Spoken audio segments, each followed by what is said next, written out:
Moretti estate at dawn, still wearing the wrinkled black suit from last night's underground poker game where he'd broken a man's fingers for cheating and walked out with $60,000 in cash and cocaine residue on his shoes. His knuckles were split open. His breath tasted like whiskey and cigar smoke. The expensive perfume clinging to his collar belonged to a woman whose name he'd already forgotten. He wanted a reaction: anger, fear, respect, anything. The young housekeeper crouched beside the shattered glass without looking at him. Her blonde hair was tied back loosely. Her movements were calm and efficient, like his presence meant absolutely nothing. Claire Whitmore picked up the broken shards piece by piece and deposited them into a small trash bag she'd pulled from her apron pocket. Damien watched her hands, steady, no trembling. "You're not going to say anything?" His voice came out rougher than intended. Claire glanced up briefly. Her eyes were hazel with flecks of gold that caught the morning light streaming through the tall windows. She looked at him the way someone might look at a thunderstorm, aware of it, but not impressed. "Would you like me to get you another glass, Mr. Moretti?" Her tone was polite, professional, detached. It made him irrationally angry. "No." He turned and walked out, his leather shoes crunching over a piece of glass she hadn't collected yet. Behind him, Claire continued cleaning in silence. The Moretti estate sat on 12 acres of manicured lawns and iron gates in the wealthiest part of Chicago. Old money mixed with blood money.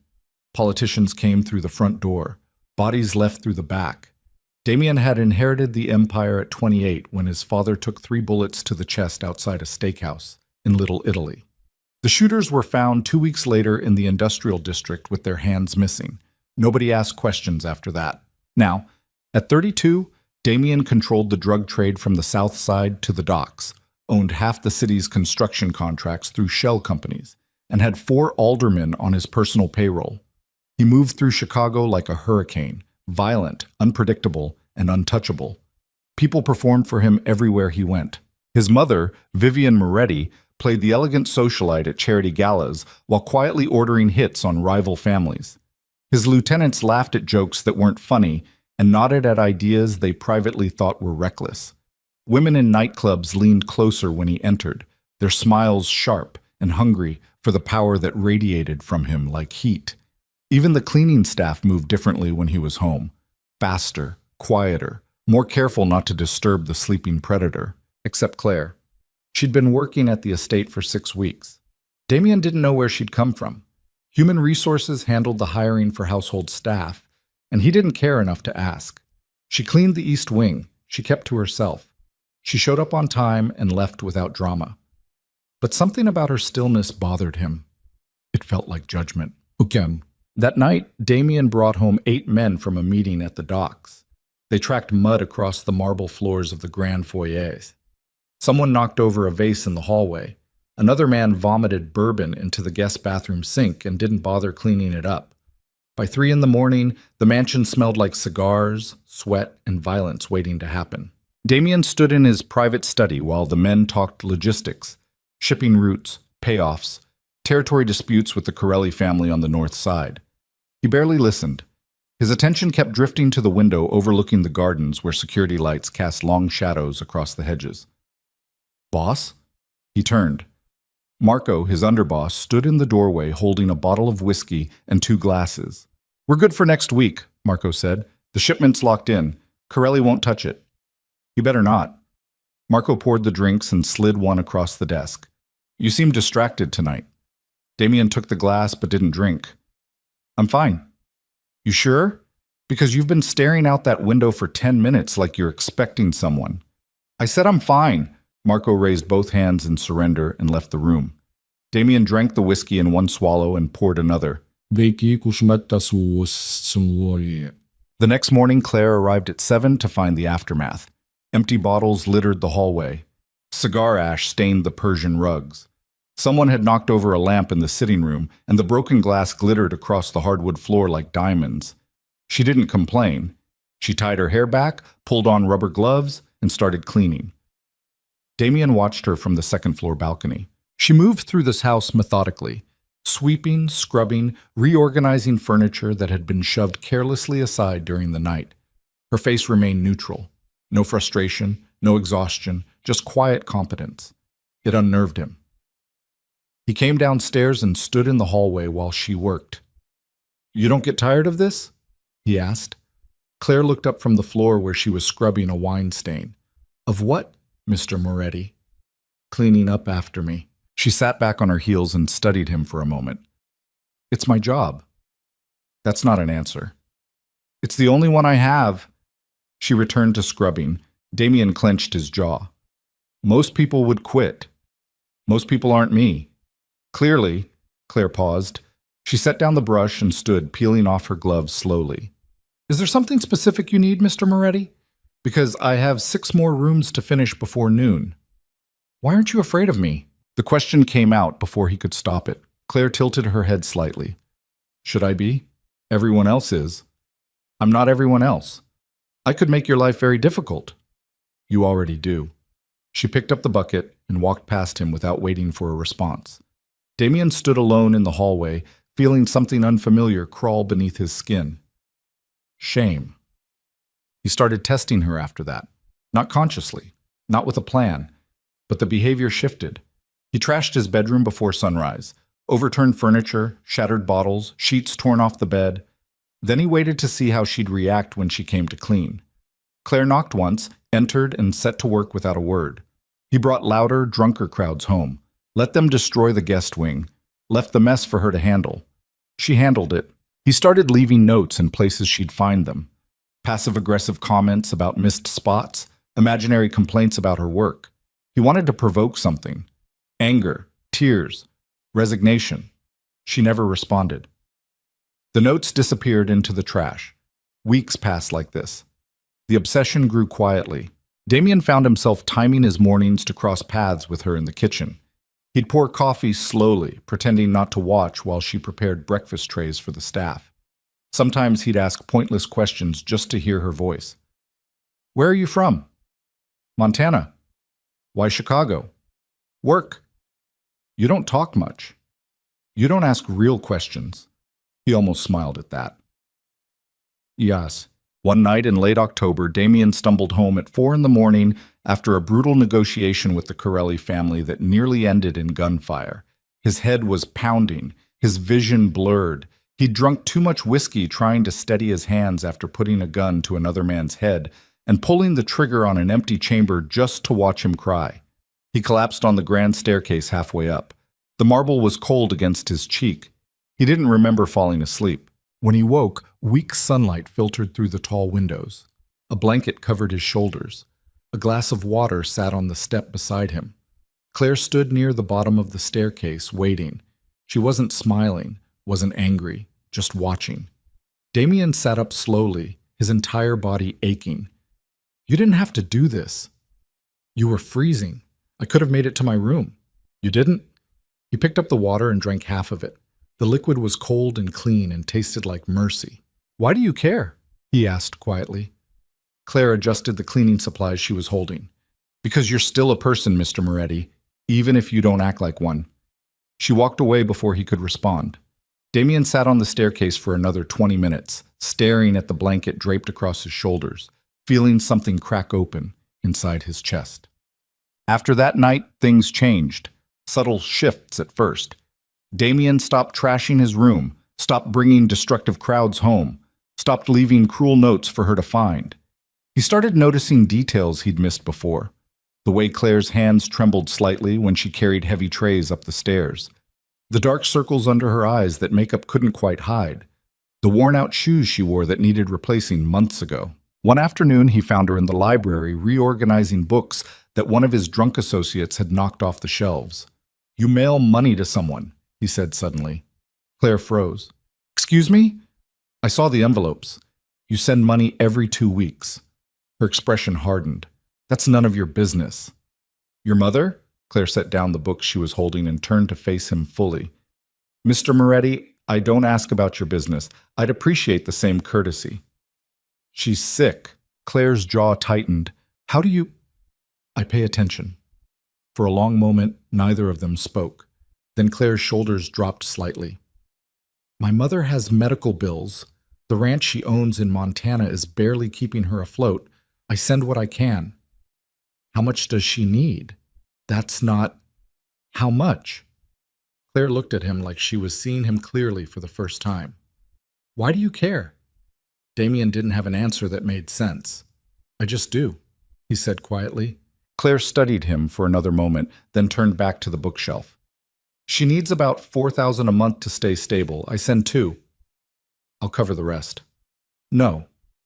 Claire, no. She turned around sharply. I don't take charity from men like you. Men like me? Men who think money fixes everything. Damien felt the words hit harder than they should have. I'm trying to help. You want to help? Claire's voice stayed calm, but something burned beneath it. Stop treating your staff like furniture. Stop breaking things just to see if anyone cares. Stop pretending you're a monster when you're just a man who's scared of being vulnerable. The silence that followed felt like glass breaking. Damien opened his mouth, closed it, opened it again. You don't know me, he said finally. I know enough. She left the library without looking back. Damien stood alone among the organized books, feeling something inside him start to collapse. Vivian Moretti noticed the change immediately. She stood in her private sitting room on the mansion's west wing, watching through the window as Damien walked through the gardens with Claire trailing behind him, carrying linens to the guest house. They weren't speaking, but the proximity was enough. How long has this been happening? Vivian asked without turning around. Marco stood near the door, arms crossed. Few weeks, maybe longer. And you didn't think to mention it? Didn't think it mattered. Vivian turned slowly. She was 63 years old, elegant and sharp as a blade hidden in silk. Her dark hair was swept back in a perfect chignon. Her jewelry was understated but worth more than most people's houses. Everything matters, she said coldly. Marco shifted his weight. She's just a housekeeper. She's a distraction. Boss seems calmer lately. Calmer? Vivian's laugh was soft and dangerous. My son doesn't need calm, Marco. He needs focus. He needs to be feared. This family wasn't built on calm. Marco said nothing. Vivian returned her gaze to the window. Damien and Claire had disappeared around the hedges. Find out everything about her, Vivian said quietly. Family, background, debts, weaknesses. You want me to... Everything. Marco nodded and left the room. Vivian stayed at the window, her reflection ghostly in the glass, her mind already calculating the cleanest way to remove a problem before it spread. 3 days later, Vivian's diamond bracelet went missing. It was a family heirloom, worth $200,000, passed down through 3 generations of Moretti women. Vivian discovered it missing from the vault in her private chambers during a routine check before a charity gala. The mansion locked down within minutes. Security swept every room. Bodyguards checked exits. Household staff were ordered to assemble in the main hall beneath the crystal chandeliers that glittered like frozen tears. Damien stood near the staircase, arms crossed, jaw tight. He didn't believe anyone on staff was stupid enough to steal from his mother. But Vivian was furious, and when she was furious, people suffered. 23 staff members stood in a nervous line, maids, cooks, gardeners, drivers. Claire stood near the center, hands folded calmly in front of her. Vivian descended the staircase slowly, her heels clicking like a countdown. Someone in this house, she said softly, has stolen from me. Silence. I'm going to give that person one chance to return what they took. Vivian's gaze swept across the faces staring back at her. One chance before I involve the police and ruin your lives permanently. Nobody moved. Vivian nodded once. 2 security men began searching bags. They moved down the line methodically, opening purses, checking pockets, rifling through coats. Most staff had nothing. A few had personal items, phones, wallets, keys. Then one of the men reached Claire. She handed over her bag without protest. The man opened it. 5 seconds later, he pulled out the diamond bracelet. The room went silent. Claire's face didn't change. She stared at the bracelet like it was a snake that had appeared in her hand without explanation. I didn't steal that, she said calmly. Vivian stepped closer. Then how did it get into your bag? I don't know. You don't know? Vivian's voice was soft, mocking. How convenient. Mrs. Moretti, I've never been inside your private chambers. I don't have access to the vault. I didn't take your bracelet. And yet here it is. Damien felt something twist violently in his chest. His instinct screamed that this was wrong. The timeline didn't make sense. Claire's reaction was too calm. The setup was too clean. But his mouth stayed shut. Years of conditioning, years of loyalty, years of watching his mother orchestrate situations exactly like this.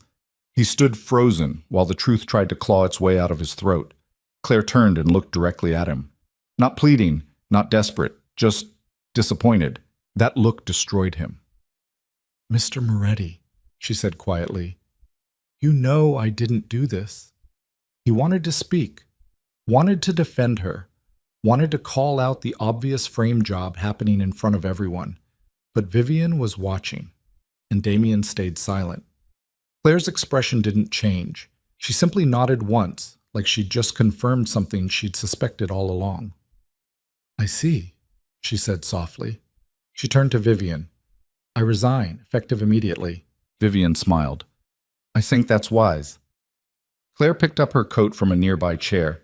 She didn't rush, didn't cry, didn't make a scene. She walked across the marble floor with her head high, her dignity intact, while 23 people watched in silence. Damien stood at the bottom of the staircase, his hands clenched into fists, his entire body screaming at him to move. But he didn't. Claire reached the front door. She paused for just a moment, her hand on the brass handle. Then she walked out into the cold October night without looking back. The door closed with a sound like a gunshot. Vivian turned to the remaining staff. "Everyone back to work." They scattered immediately. Damien stood alone in the empty hallway, staring at the closed door, feeling something inside him shatter into pieces he'd never be able to put back together. His mother's hand touched his shoulder lightly. "You'll thank me later," Vivian said softly. Damien looked at her. For the first time in his life, he saw his mother clearly, not as the elegant protector of the family, but as a woman willing to destroy innocent people to maintain control. "Get your hand off me," he said quietly. Vivian's smile faded. Damien walked up the stairs without another word, leaving his mother standing alone beneath the chandeliers, her diamond bracelet clutched in her perfectly manicured hand. Damien didn't sleep that night. He sat in his bedroom with the lights off, staring at the wall where shadows moved like accusations. The mansion felt different now, colder, emptier, like something essential had been cut out of it. Around 4 a.m, he heard footsteps in the hallway. His mother. She walked past his door without stopping, her heels clicking against marble in that measured rhythm she'd perfected over decades of pretending to be civilized. Damien's hands curled into fists against his thighs. By dawn, he was standing in the kitchen where it had all started weeks ago. The floor where he'd thrown the whiskey glass was spotless now. Someone else had cleaned it.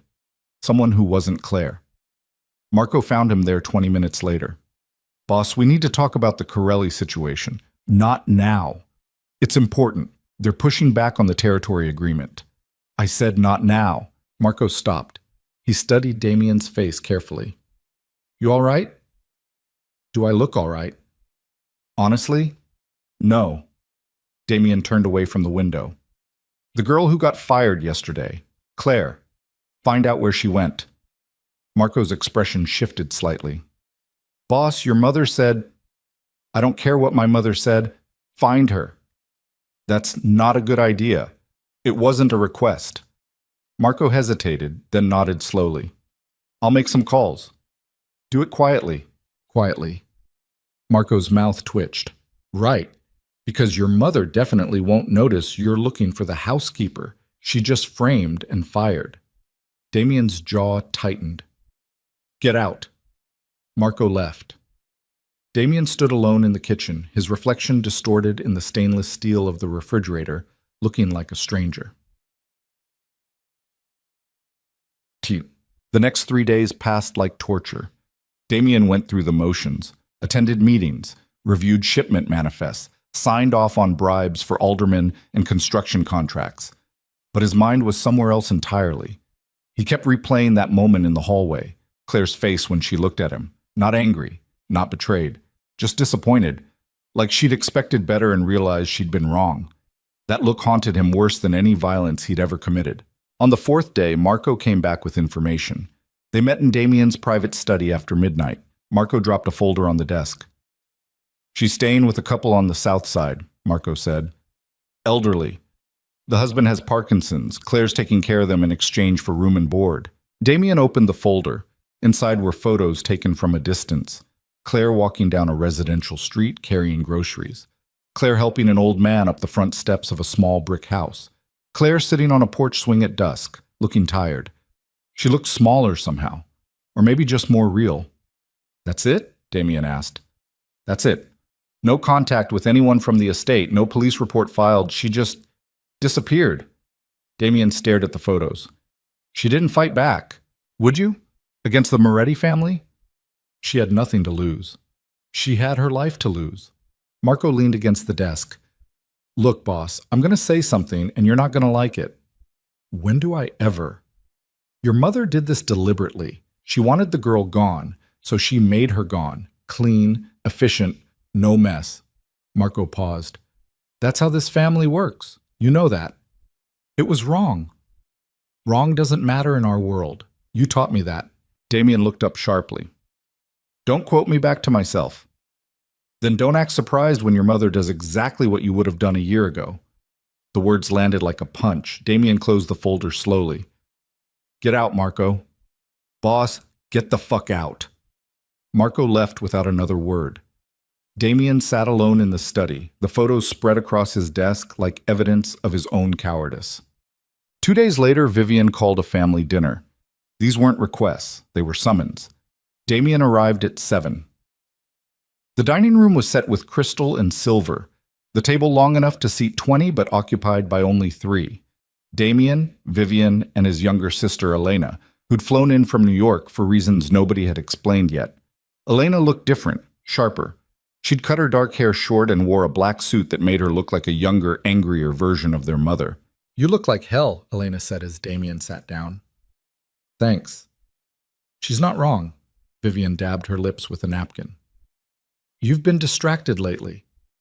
I'm fine. You're not fine. You're obsessing over a housekeeper. The table went quiet. Elena glanced between them. What housekeeper? Nobody important, Vivian said smoothly. Damien's fork scraped against his plate.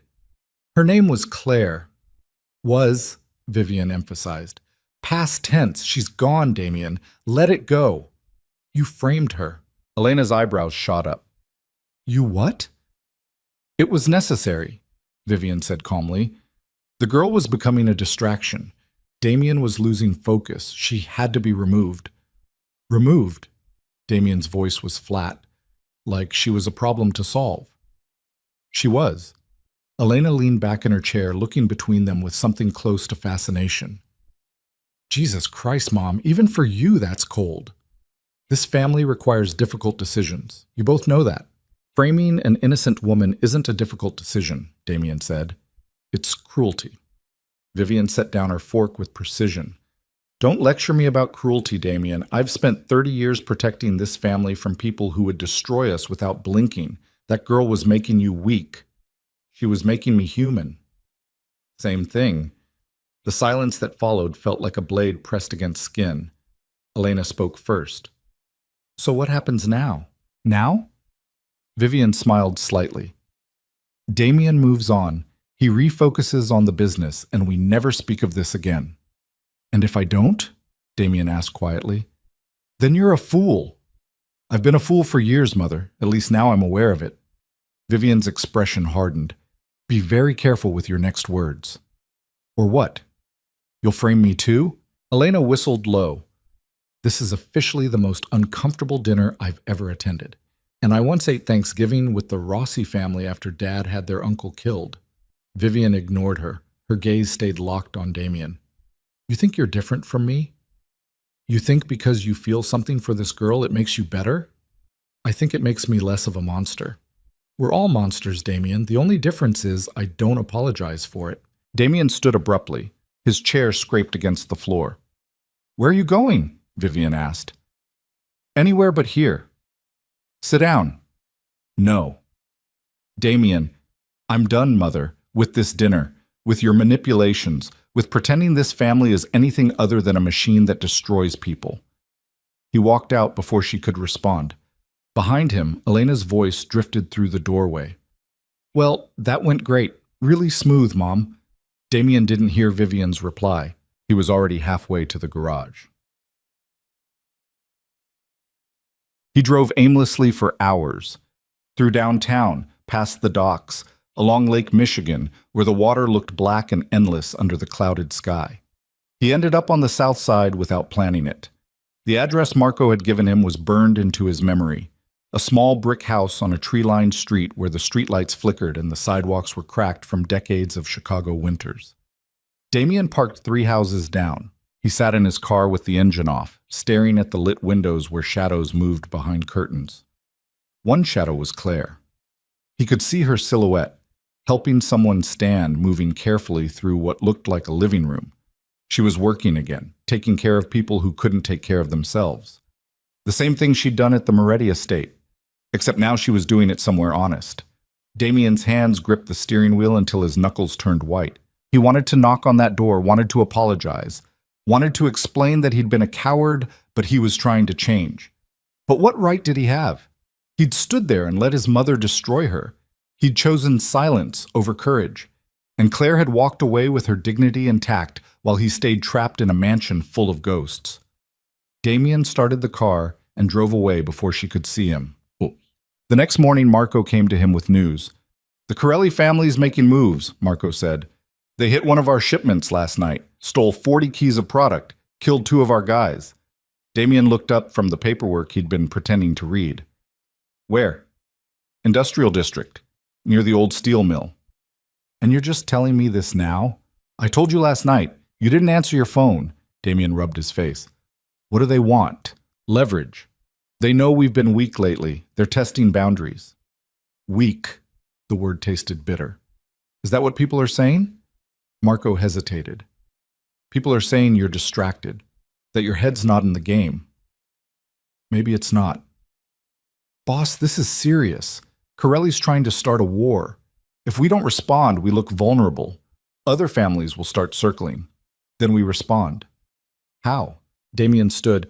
"Set up a meeting tomorrow night, neutral location. Tell Corelli I want to discuss terms." "He's not going to negotiate. He's going to push." "Let him push. I need to see how far he'll go." Marco studied him carefully. "You're planning something." "I'm always planning something." "No, this is different. You've got that look." "What look?" "The one you get before you do something reckless." Damien almost smiled. "Then I guess you better be ready." The meeting was set for midnight at an abandoned warehouse near the river. Damien brought 4 men. Marco, 2 enforcers, and Tommy, his driver who'd been with the family since Damien was a teenager. They arrived early and swept the building. Empty offices, rusted machinery, concrete floors stained with God knows what. The Corelli family showed up 20 minutes late. Antonio Corelli was 60 years old, built like a brick wall, with gray hair slicked back and a scar running from his left eyebrow to his jaw. He'd been running the North Side for 30 years and had survived 3 assassination attempts. He walked in flanked by 6 men. The numbers were uneven deliberately, a power play. Antonio stopped 10 feet away.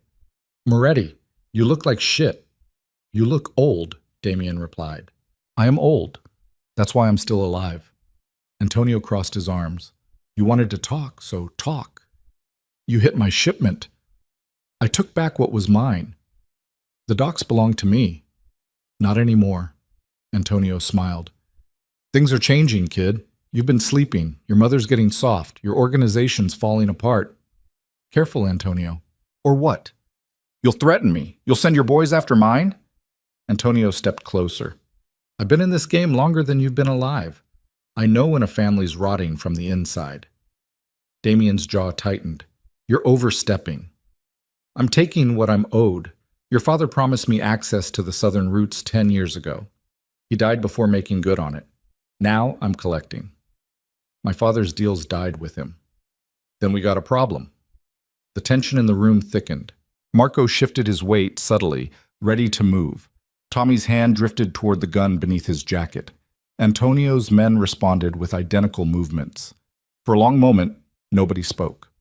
Then Damien did something nobody expected. He laughed. Not a polite laugh. A real one. Bitter and exhausted and edged with something dangerous. You think this is funny? Antonio's face darkened. I think it's exactly what I deserve, Damien said. I've been so busy destroying my own life that I didn't even notice you circling like a vulture. Damien, Marco warned quietly. Damien ignored him. Here's what's going to happen, Antonio. You're going to return my product. You're going to stay on your side of the city, and in exchange, I won't burn down every business you own before sunrise. Antonio's expression didn't change. You got nothing to threaten me with, don't I? Damien pulled out his phone.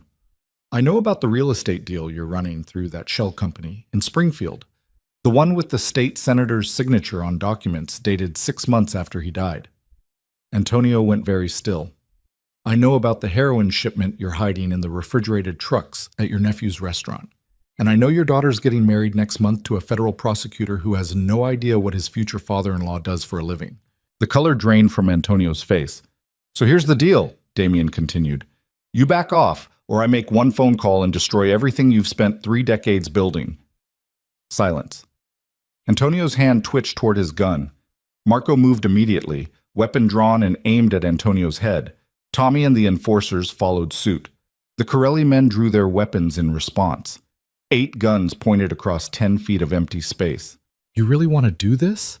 Damien asked quietly. Because I've got nothing left to lose, Antonio. Absolutely nothing.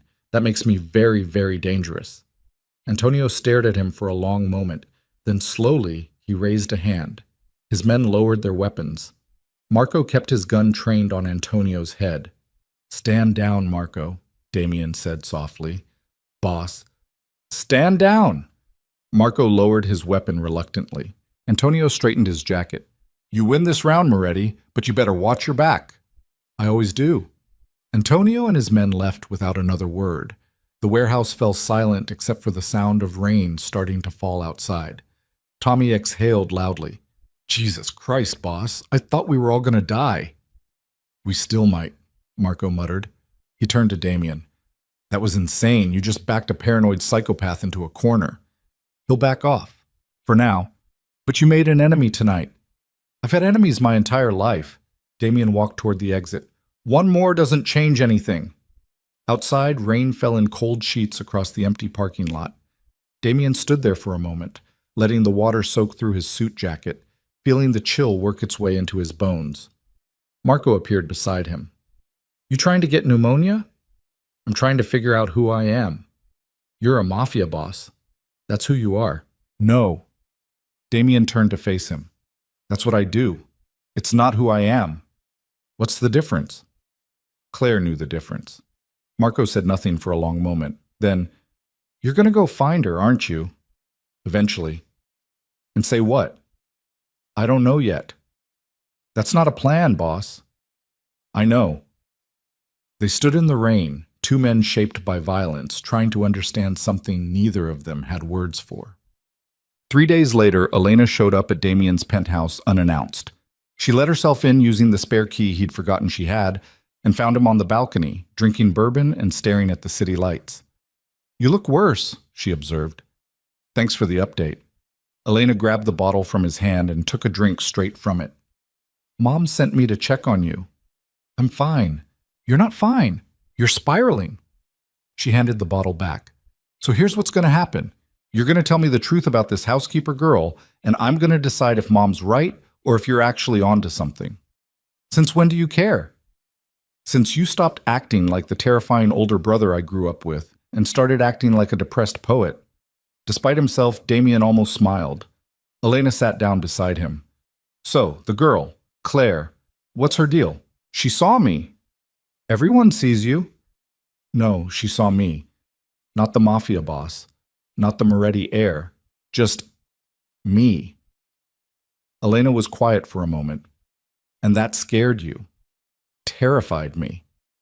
So you let Mom frame her and stood there like a coward. Yes. And now you're what? Having an existential crisis about your entire life? Pretty much.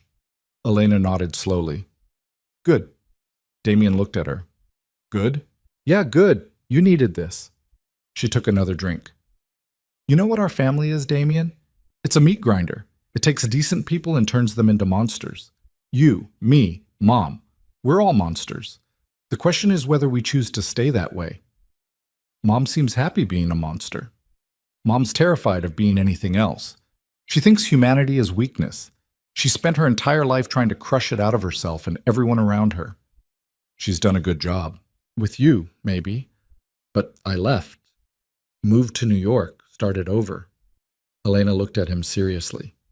You can too. It's not that simple. It never is. But you've got two choices, big brother. You can stay in this family and become exactly like Mom, cold, calculating, and alone. Or you can walk away and find out who you actually are underneath all the violence. Walking away means starting a war. Then start a war. Elena stood. But whatever you do, stop torturing yourself. Either fix it or accept it. This middle ground bullshit is killing you. She walked to the door, then paused. For what it's worth, I hope you find her, I hope you apologize, and I hope she tells you to go to hell, because you deserve that. Thanks. Anytime. Elena left. Damien sat alone on the balcony until the bourbon was gone and the city lights blurred into one continuous glow. Oh. The next morning he made a decision. He called Marco. I need to see Claire. Silence on the other end. Boss, don't argue. Just tell me if she's still at that house on the south side. She is. Then I'm going. Your mother's going to lose her mind. My mother can join the club. Damien hung up before Marco could protest further. He showered, shaved, put on jeans and a plain black shirt. No designer suits, no Rolex, no armor made of money and violence. He looked in the mirror and barely recognized himself. Then he got in his car and drove south. The house looked the same as it had through his windshield a week ago. Small, quiet, honest. Damien parked on the street and sat there for 10 minutes, trying to find courage in a place where it didn't exist. Finally, he got out. The front porch creaked under his weight. There was a welcome mat that said "Home Sweet Home" in faded letters. Damien knocked. 30 seconds passed. The door opened. Claire stood there in worn jeans and a sweater, her blonde hair pulled back, her eyes widening slightly when she recognized him. For a long moment, neither of them spoke. Then Claire's expression hardened. You shouldn't be here, she said quietly. I know. Then why are you? Damien's carefully rehearsed words evaporated. Because I'm a coward, and I need to tell you that. Claire's jaw tightened. That's not enough. I know that too. They stood there separated by a doorway and miles of damage. I stood there and let my mother destroy you, Damien continued. I knew it was wrong. I knew you were innocent, and I said nothing. Why? Because I was afraid. Of what? Of her. Of standing up to the only family I've ever known. Of becoming the kind of person who chooses what's right over what's easy. He took a breath. I spent my whole life being a monster. You made me want to be something else. And that terrified me. Claire's expression didn't soften. You think showing up here and confessing makes it better? No. You think I'm going to forgive you because you finally grew a conscience? No? Then what do you want, Damien? I want to fix it. You can't fix it. I have to try. Claire shook her head slowly. You know what the worst part was? Not the frame job, not getting fired, not losing everything. She looked at him directly. The worst part was that I believed you were different. I saw something decent underneath all that violence, and I thought maybe, just maybe, you'd prove me right when it mattered most. Her words hit like bullets. But you didn't, she continued. You stood there silent while your mother lied. You chose your family over the truth. You chose easy over right. She stepped back. So no, Damien, you can't fix this, because you failed me when I needed you most, and that's something I can't forget. She started to close the door. Damien's hand shot out, holding it open, not forcefully, just enough to keep her there for one more second. I know I failed you, he said, but I'm not asking for forgiveness. I'm asking for a chance to become the person you thought I could be. Claire looked at his hand on the door, then at his face. Let go, she said quietly. Damien removed his hand. The door closed. He stood alone on the porch, hearing her footsteps retreat into the house, feeling the last piece of hope he'd been carrying shatter into nothing. Behind him, a car engine started. Damien turned. A black SUV sat at the curb. Tinted windows. No plates. The back window rolled down slowly. Vivian Moretti sat inside, elegant and furious. "Get in the car, Damien." He didn't move. "Now." Slowly, Damien walked to the SUV and climbed inside. His mother sat across from him, perfectly composed, her expression carved from ice. "You defied me," she said. "Yes." "You came to see her despite my explicit instructions." "Yes." Vivian leaned forward slightly. "Do you have any idea what you've done?" "I tried to apologize." "You showed weakness. You exposed this family to gossip and judgment. You made us look vulnerable." "I don't care." "You will." Vivian's voice dropped to something cold and precise. "You think you can walk away from this family? You think you can just choose a different path?" "That's exactly what I think." "Then you're a fool." The SUV pulled away from the curb. Damien watched Claire's house disappear through the rear window. "Where are we going?" he asked. Vivian smiled, but there was no warmth in it. "Somewhere you'll learn the cost of betrayal." The SUV turned onto the highway, heading north toward the industrial district where streetlights gave way to darkness and the buildings were empty except for rats and ghosts. Damien's phone buzzed in his pocket. A text from Marco. "Your mother knows, get out of there." But it was already too late. The SUV stopped in front of an abandoned factory. 4 more vehicles pulled up behind them, blocking any escape route. Vivian's men emerged from the cars, 8 of them, all armed, all loyal to her without question. Vivian stepped out of the SUV gracefully. Damien followed, his mind calculating distances and angles and impossible odds. "You're making a mistake, Mother." "No," Vivian replied. "You made the mistake. I'm correcting it." She nodded once. The men moved forward. Damien's hands curled into fists, his body tensing for violence that had no good outcome. And in that moment, standing in an empty parking lot surrounded by his mother's soldiers, Damien Moretti realized he'd finally reached the point of no return. The first punch came from his left. Damien twisted, caught the man's wrist, and broke it with a sharp crack that echoed across the empty parking lot. The second attacker rushed him from behind. Damien drove his elbow backward into the man's throat, heard him choke and collapse. But there were 6 more. They came at him together this time, coordinated and brutal. A fist slammed into Damien's ribs. Another caught his jaw. He tasted blood and concrete as someone kicked his legs out from under him. He hit the pavement hard, his vision blurring. Through the pain, he saw his mother watching from beside the SUV, her expression calm and detached, like she was observing a business transaction. Damien tried to stand.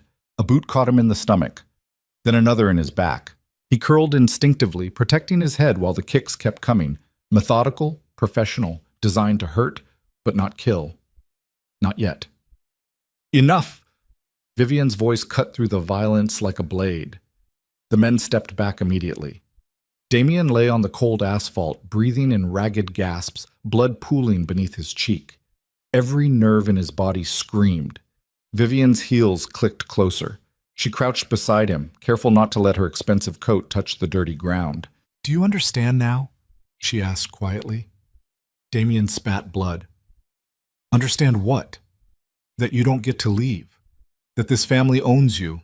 That every choice you make, every person you care about, every moment of weakness, I control all of it." "You're insane."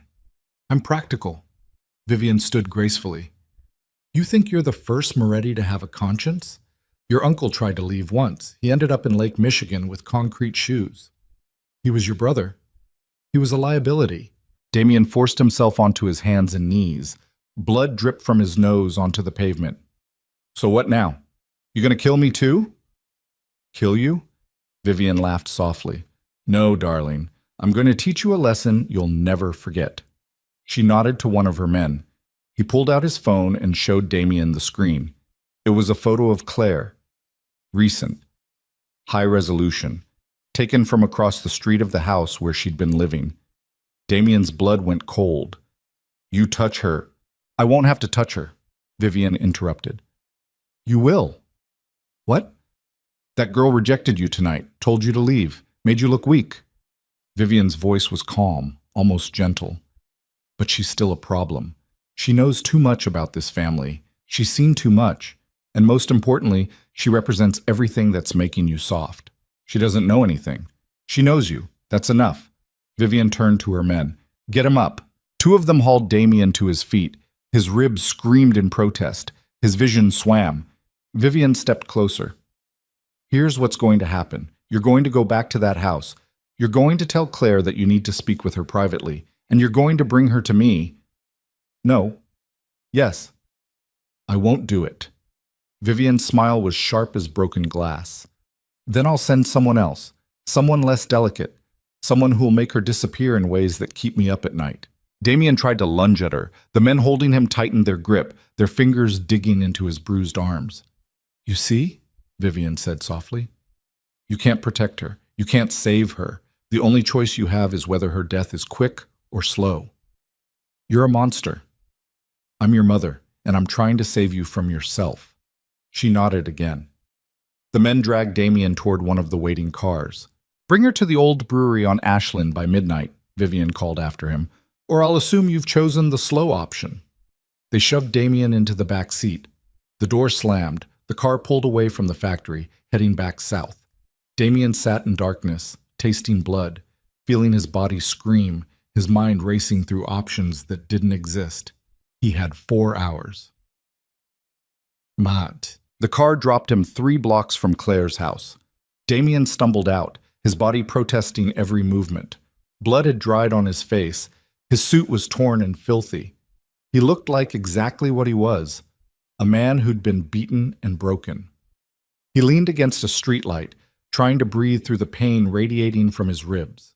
His phone buzzed. A text from Marco. Where are you? Damien didn't answer. Another text. Your mother's planning something. Don't do anything stupid. Too late for that. Damien pocketed the phone and started walking. Each step felt like dragging himself through glass. His mind kept circling the same impossible equation. If he brought Claire to his mother, she died. If he didn't, she still died. Just slower, more painfully, with Vivian's best killers making sure she suffered. There was no third option, no escape route, no clever solution. Just 2 different kinds of hell. Damien reached Claire's street and stopped. Lights were on in the small brick house. Through the window, he could see her moving inside, helping the elderly man into a chair, adjusting blankets, performing small acts of kindness for people who couldn't pay her anything except gratitude. She looked peaceful, safe, untouchable by the violence that defined Damien's world, and he was about to destroy that. His hand moved to his phone. He could call Marco, could ask for help, could try to coordinate some kind of rescue that would probably get them both killed, but at least he'd die trying. But Vivian had eyes everywhere. She'd know the second he deviated from the plan. She'd send backup. She'd escalate. And Claire would suffer for his defiance. Damien's finger hovered over Marco's number. Then he put the phone away. He walked up to the front door and knocked. Claire opened it 30 seconds later. Her expression shifted from surprise to concern when she saw his face. Jesus Christ, she breathed. What happened to you? I need to talk to you. You look like you got hit by a truck. Something like that. Damien swayed slightly. The world tilted. Claire caught his arm instinctively. Come inside before you pass out. No, not here. Somewhere private. Damien, please. The word came out desperate. I know you don't owe me anything. I know I don't deserve your help. But I'm asking anyway. Claire studied his face carefully. He could see the calculation happening behind her eyes, weighing his sincerity against her justified distrust. Where? She asked finally. There's a place 15 minutes away. It's safe. Safe for who? The question hit like a blade. Damien opened his mouth, closed it. The lie stuck in his throat like poison. For both of us, he said quietly. It was the cruelest thing he'd ever said. Claire hesitated. Then she grabbed her coat from inside the door. Let me tell the Harrisons I'll be back in an hour. She disappeared into the house. Damien stood on the porch, his hands shaking, his breath coming in short gasps that had nothing to do with his broken ribs. He was Judas leading someone to crucifixion. He was the wolf pretending to be wounded. He was every nightmare his father had ever warned him about. Claire reappeared. "Okay, let's go." They walked to his car in silence. The drive took 20 minutes. Damien kept the radio off. His hands gripped the steering wheel so tightly, his knuckles turned white. Every streetlight they passed felt like counting down to execution. Claire sat in the passenger seat, watching him with growing suspicion. "You're driving toward the industrial district," she said. "I know." "Why?" "It's complicated." "Try me." Damien said nothing. Claire's voice hardened. "Stop the car." "Claire?" "Stop the fucking car, Damien." He didn't. The brewery appeared ahead, a massive brick structure, abandoned for a decade, its windows broken and its walls covered in graffiti. 3 black SUVs sat in the parking lot like coffins waiting to be filled. Damien pulled in and killed the engine. Silence. Claire stared at the SUVs, then at Damien. Understanding crashed across her face like cold water. "You brought me here to die." "No." "Then what?" "I don't know." "You don't know?" Her voice cracked. "You show up at my door looking half dead, convince me to get in your car, and drive me to the middle of nowhere surrounded by your mother's men, and you don't know?" She gave me a choice. "What choice?" "Bring you here or watch her send people to make you disappear slowly." The words hung in the air like smoke. Claire's breathing quickened. "So you chose to hand me over yourself? That's your idea of protection?" "I didn't know what else to do. You could have warned me. You could have told me to run. She would have found you. So I was dead either way, and you just decided to be the one holding the knife?" Claire's hand moved to the door handle. "You're exactly the monster I thought you were." She tried to open the door. It was locked from the driver's controls. "Let me out," Claire said quietly. "I can't." "Let me out, Damien." "Not until I figure out how to fix this." "There's nothing to fix. You made your choice." She slammed her palm against the window. "Let me the fuck out." The passenger door opened from the outside. One of Vivian's men stood there, gun drawn, expression blank. "Ms. Whitmore," he said politely, "please come with me." Claire looked at Damien one last time, not with anger, not with fear, with complete and utter disappointment. "I hope this destroys you," she said softly. Then she stepped out of the car. "Ush." They took her inside the brewery. Damien followed, his body moving mechanically, his mind screaming. The interior was cavernous. High ceilings, rusted equipment, concrete floors stained with decades of industrial runoff. Vivian stood in the center beneath a flickering work light, elegant as always, completely out of place in the industrial decay. 2 men flanked her. 4 more stood near the exits. Claire was pushed forward. She stumbled but caught herself, her posture straightening immediately. "Claire Whitmore," Vivian smiled. "We meet again." "Go to hell." "Charming." Vivian circled her slowly. "You know, I almost respect you. Almost. You had every opportunity to disappear quietly, to take the hint and move on with your life. But instead, you stayed. You kept working. You made my son fall in love with you." "I didn't make him do anything." "Didn't you?" Vivian stopped directly in front of her. "You saw a powerful man and decided to see what you could extract from him. Money, protection, status. That's not what happened." "No?" Vivian glanced at Damien. "Then what was it? True love?" Claire didn't answer. "It doesn't matter," Vivian continued. "What matters is that you represent a weakness I can't tolerate. My son was perfectly functional before you, cold, efficient, feared. Now he's questioning everything, hesitating, showing mercy." "Maybe that's called being human." Vivian slapped her. The sound echoed across the empty brewery. Claire's head snapped to the side. When she looked back, blood trickled from her split lip, but her eyes were steady. "Humanity," Vivian said coldly, "is what gets people killed in our world." Damien stepped forward. "Mother, stay where you are. This has gone far enough." "It hasn't even started." Vivian nodded to one of her men. He pulled out a gun and handed it to Damien. Damien stared at the weapon like it was a snake. "What is this?" "A choice," Vivian replied. "The real one. Not the illusion I gave you earlier. I'm not going to... You're going to kill her, Damien, right here, right now. Or I will. And then I'll kill the elderly couple she's been living with. Then I'll find her mother in Montana and make sure she dies slowly from lack of medical care. The gun felt heavy as death in Damien's hand. Claire stood perfectly still. Do it. Damien looked at her.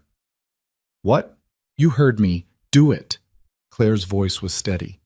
Because if you don't, she'll torture everyone I've ever cared about. At least this way, it ends quickly. I'm not going to kill you. Then you're killing them instead.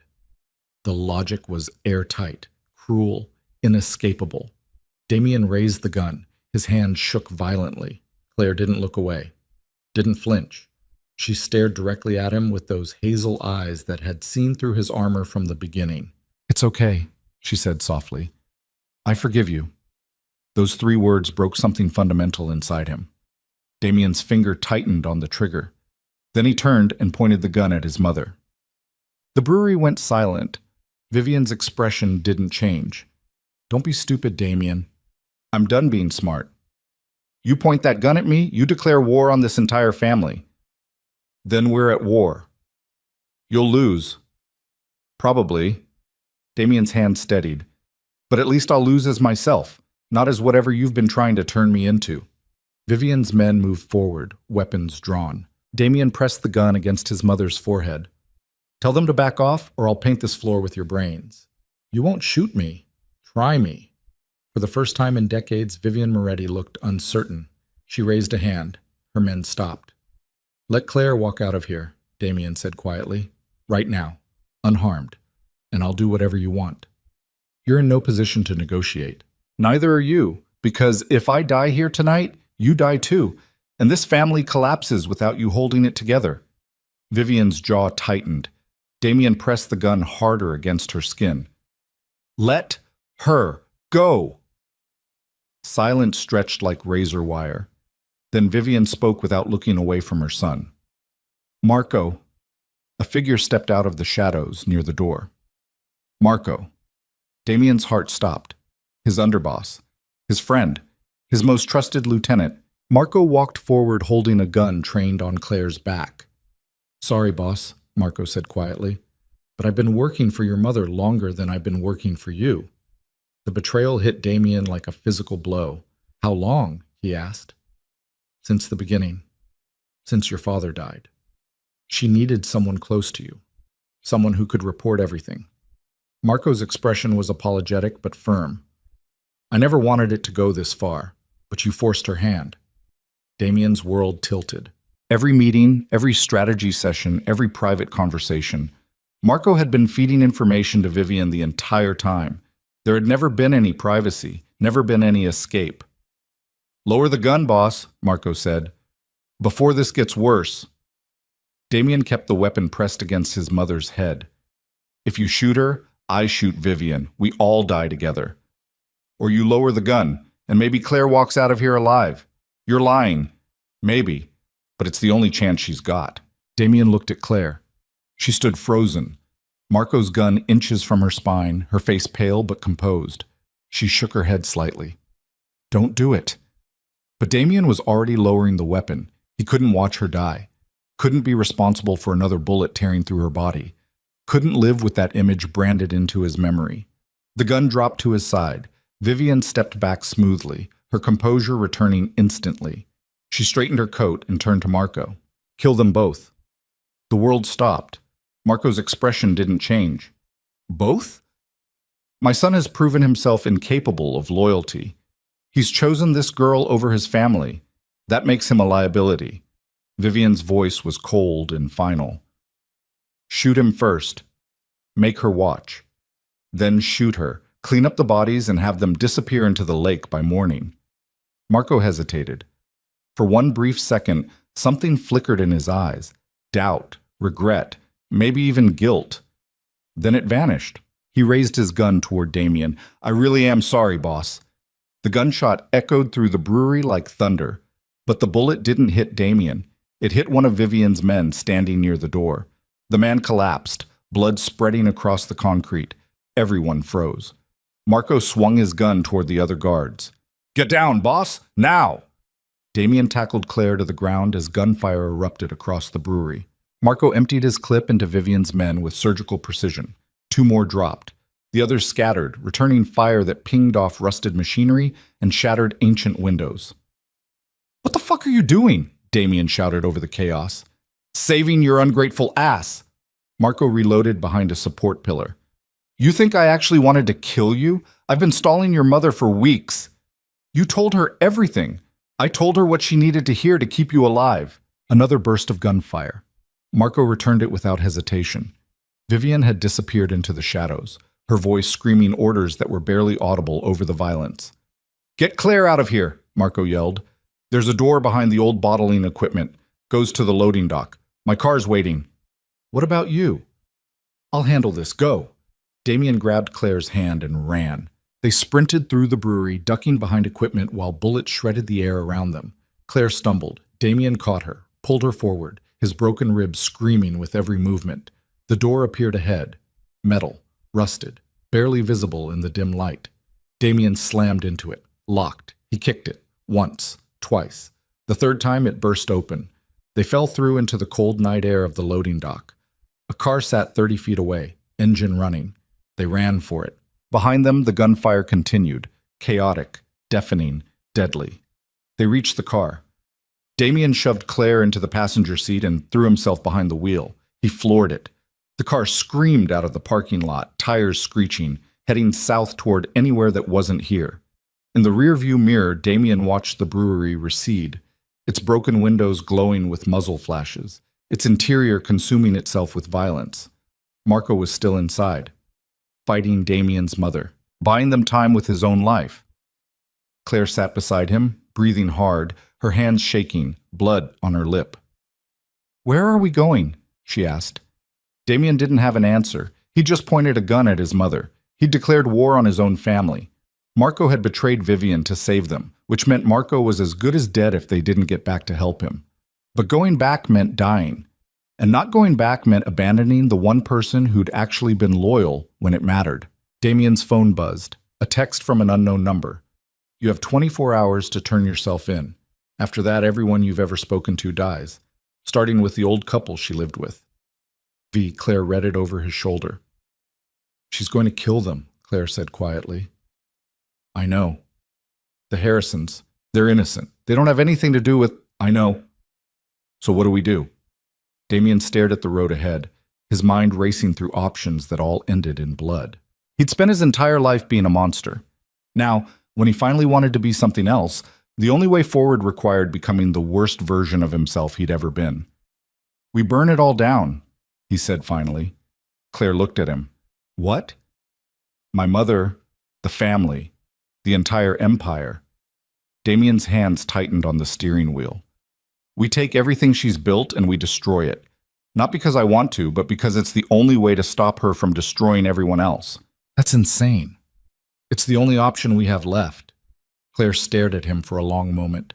Then she reached over and took his bloodied hand in hers. Then we better start planning. The car disappeared into the Chicago night, carrying 2 people who'd just lost everything and gained only each other, in a war neither of them knew how to win. They drove for 40 minutes before Damien trusted himself to speak. His ribs burned with every breath. Blood had dried on his face in patterns that looked like war paint. His hands wouldn't stop shaking on the steering wheel. Claire sat beside him in silence, staring out the window at Chicago passing by and blurred streetlights and neon signs. We need to get the Harrisons, she said finally. I know. And then? Then we disappear until I figure out how to end this. Claire turned to look at him. You don't have a plan? Not yet. Your mother has resources. She has soldiers. She has the entire Chicago underworld in her pocket. Claire's voice was steady but sharp. What do we have? Desperation. That's not enough. It's all I've got. The car hit a pothole and Damien winced as pain exploded through his torso. He must have cracked more ribs than he thought. Claire noticed. You need a doctor. I need to keep moving. You're bleeding internally. I can see it in your eyes. I've had worse. When? Damien didn't answer. They pulled off the highway onto surface streets. The South Side neighborhoods were quiet at this hour. Windows dark, cars parked along curbs, the occasional streetlight flickering like a dying heartbeat. Damien's phone buzzed. He ignored it. It buzzed again. Claire picked it up. "It's Marco." "Don't answer." "He might have information, or he might be leading them to us." "You don't trust him?" "I don't trust anyone anymore." Damien took a sharp turn. Marco spent years feeding my mother information. Maybe tonight was real. Maybe he actually saved us. Or maybe it was another layer of manipulation. "You really believe that?" "I don't know what I believe." The phone stopped buzzing. 5 seconds later, it started again. Claire answered before Damien could stop her. "Marco?" She listened. Her expression shifted. "Okay, yeah. We're heading there now." She paused. "He wants to talk to you." Damien took the phone. "What?" Marco's voice came through rough and breathless. "Listen carefully. Your mother survived. 3 of her men are dead, the others scattered, but she's already regrouping." "Where are you?" "Safe house on the west side. I've got maybe an hour before she figures out I betrayed her." Marco coughed. It sounded wet. "I'm sending you an address. Meet me there." "Why would I do that?" "Because I've got information you need. Files, documents, evidence of every dirty deal your mother's made for the past 20 years. Another cough. "Enough to burn down the entire organization." Damien's grip tightened on the phone. "You've had this the whole time?" "Insurance policy, in case she ever decided I knew too much." "And you're just offering it now?"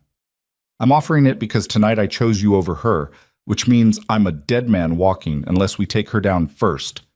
Marco's breathing was labored. "Meet me at the address. 1 hour. Come alone or don't come at all." The line went dead. Damien stared at the phone. A text appeared with an address in Humboldt Park. "Do you trust him?" Claire asked. "No. But you're going anyway." "I don't have a choice." "You always have a choice." Damien looked at her. "You sound like someone who still believes in free will."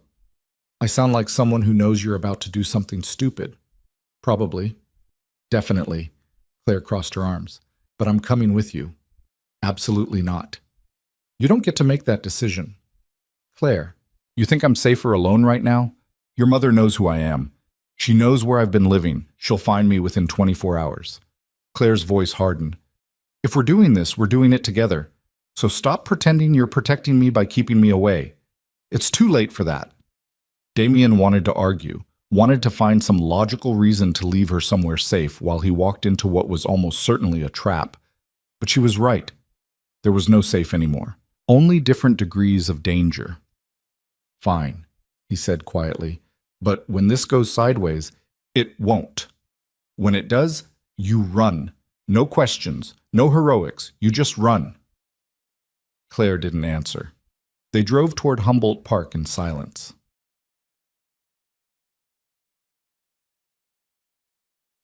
The address led them to a 3-flat apartment building wedged between a bodega and a closed barber shop. Graffiti covered the brick walls. The front door hung crooked on its hinges. Damien parked 2 blocks away. "Stay in the car," he said. "Not a chance." "Claire, we already had this argument. You lost." She got out before he could respond. They walked to the building together. Damien's hand rested on the gun tucked into his waistband, the same weapon he'd pointed at his mother an hour ago. It felt heavier now, like it had absorbed the weight of everything that had happened. The building's entrance was unlocked. They climbed the stairs to the 3rd floor. The hallway smelled like cigarette smoke and mildew. Apartment 3C sat at the end. Damien knocked twice.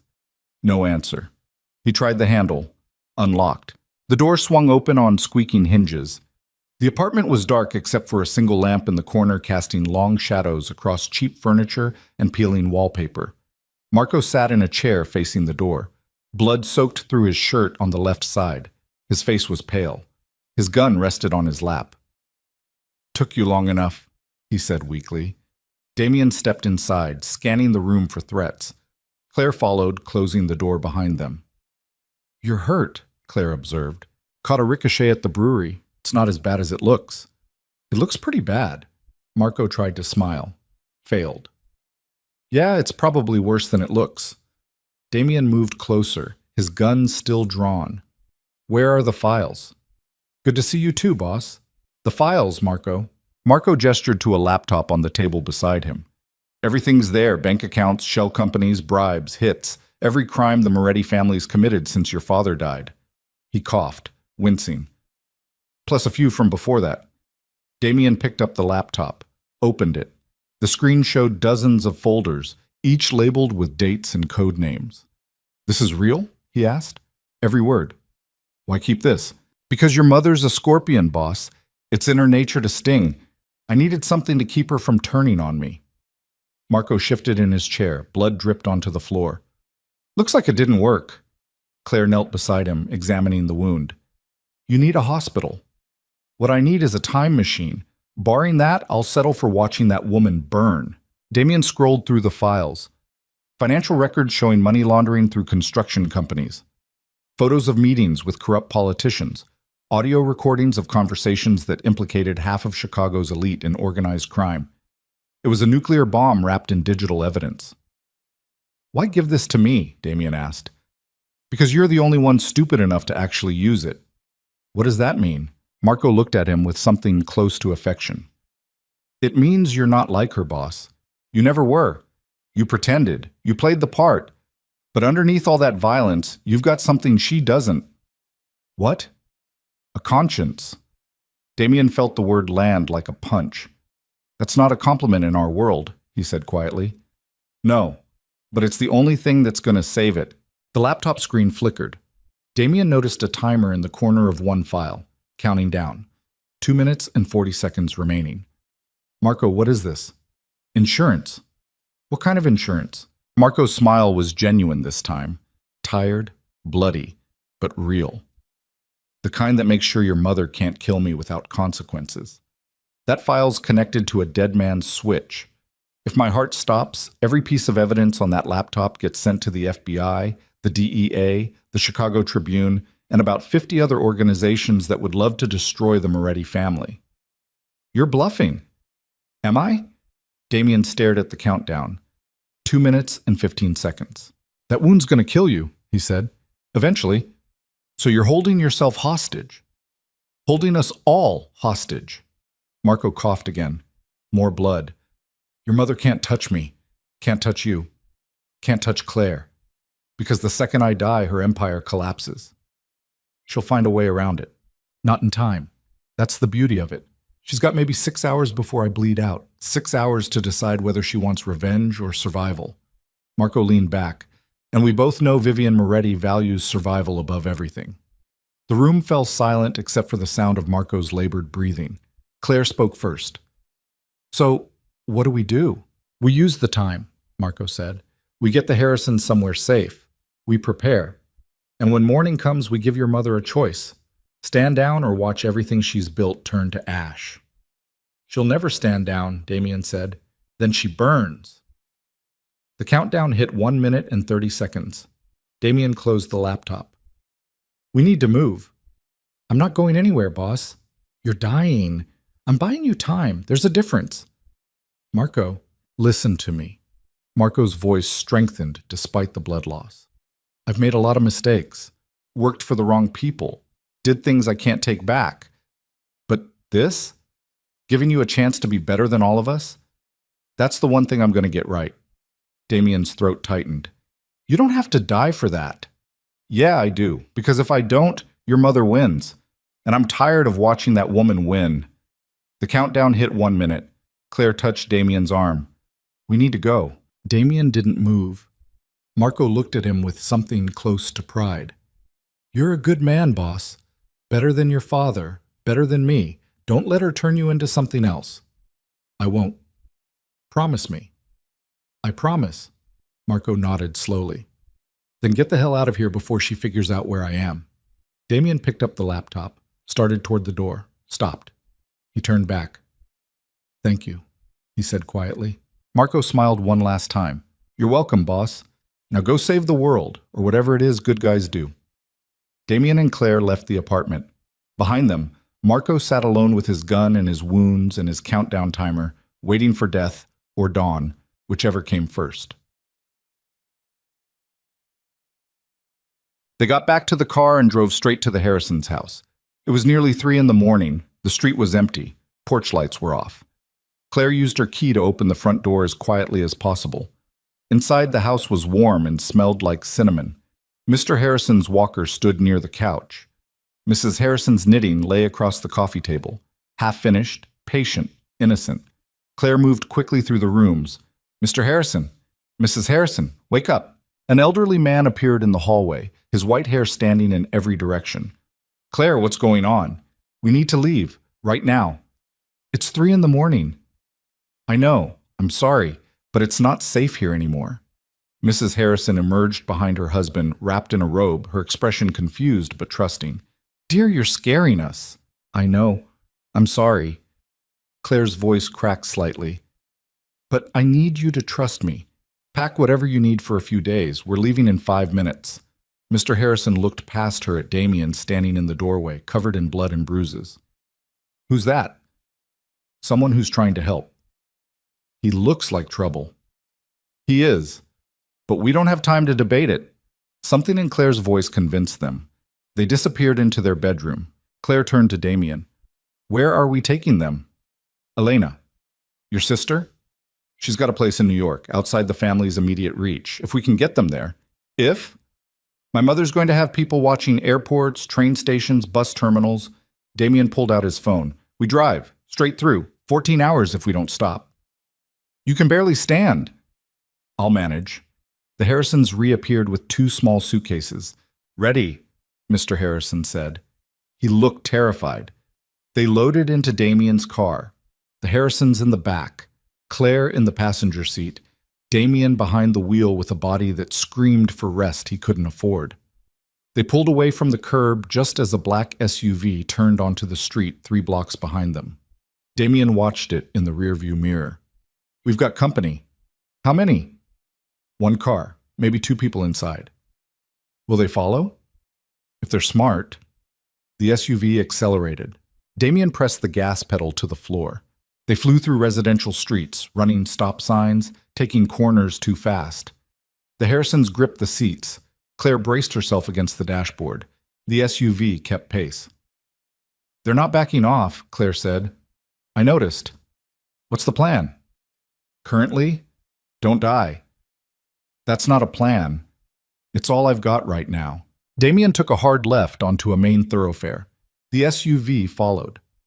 Traffic was light at this hour, but not empty. Damien wove between cars, his heart hammering, his ribs shrieking. The SUV gained ground. A gunshot cracked through the night. The rear window shattered. Mrs. Harrison screamed. Get down! Damien shouted. He yanked the wheel right, cutting across 2 lanes. The car behind them blared its horn. The SUV kept coming. Another gunshot. This one hit the trunk. Damien's mind raced. They couldn't outrun these guys forever. His car was faster, but he was injured and exhausted, and eventually he'd make a mistake that would get everyone killed. He needed an advantage. The highway entrance appeared ahead. Damien aimed for it. They hit the on-ramp at 70 miles per hour. The SUV followed, closing the distance. The highway stretched out dark and mostly empty. A few trucks, some late-night commuters. Nobody expecting a high-speed chase. Damien pushed the car to 90. The SUV matched it. They were gaining. There's a gun in the glove compartment, Damien told Claire. She opened it, pulled out a compact pistol. I don't know how to use this. Point and pull the trigger. That's not helpful. It's all the training we have time for. Claire rolled down the window. Wind whipped through the car.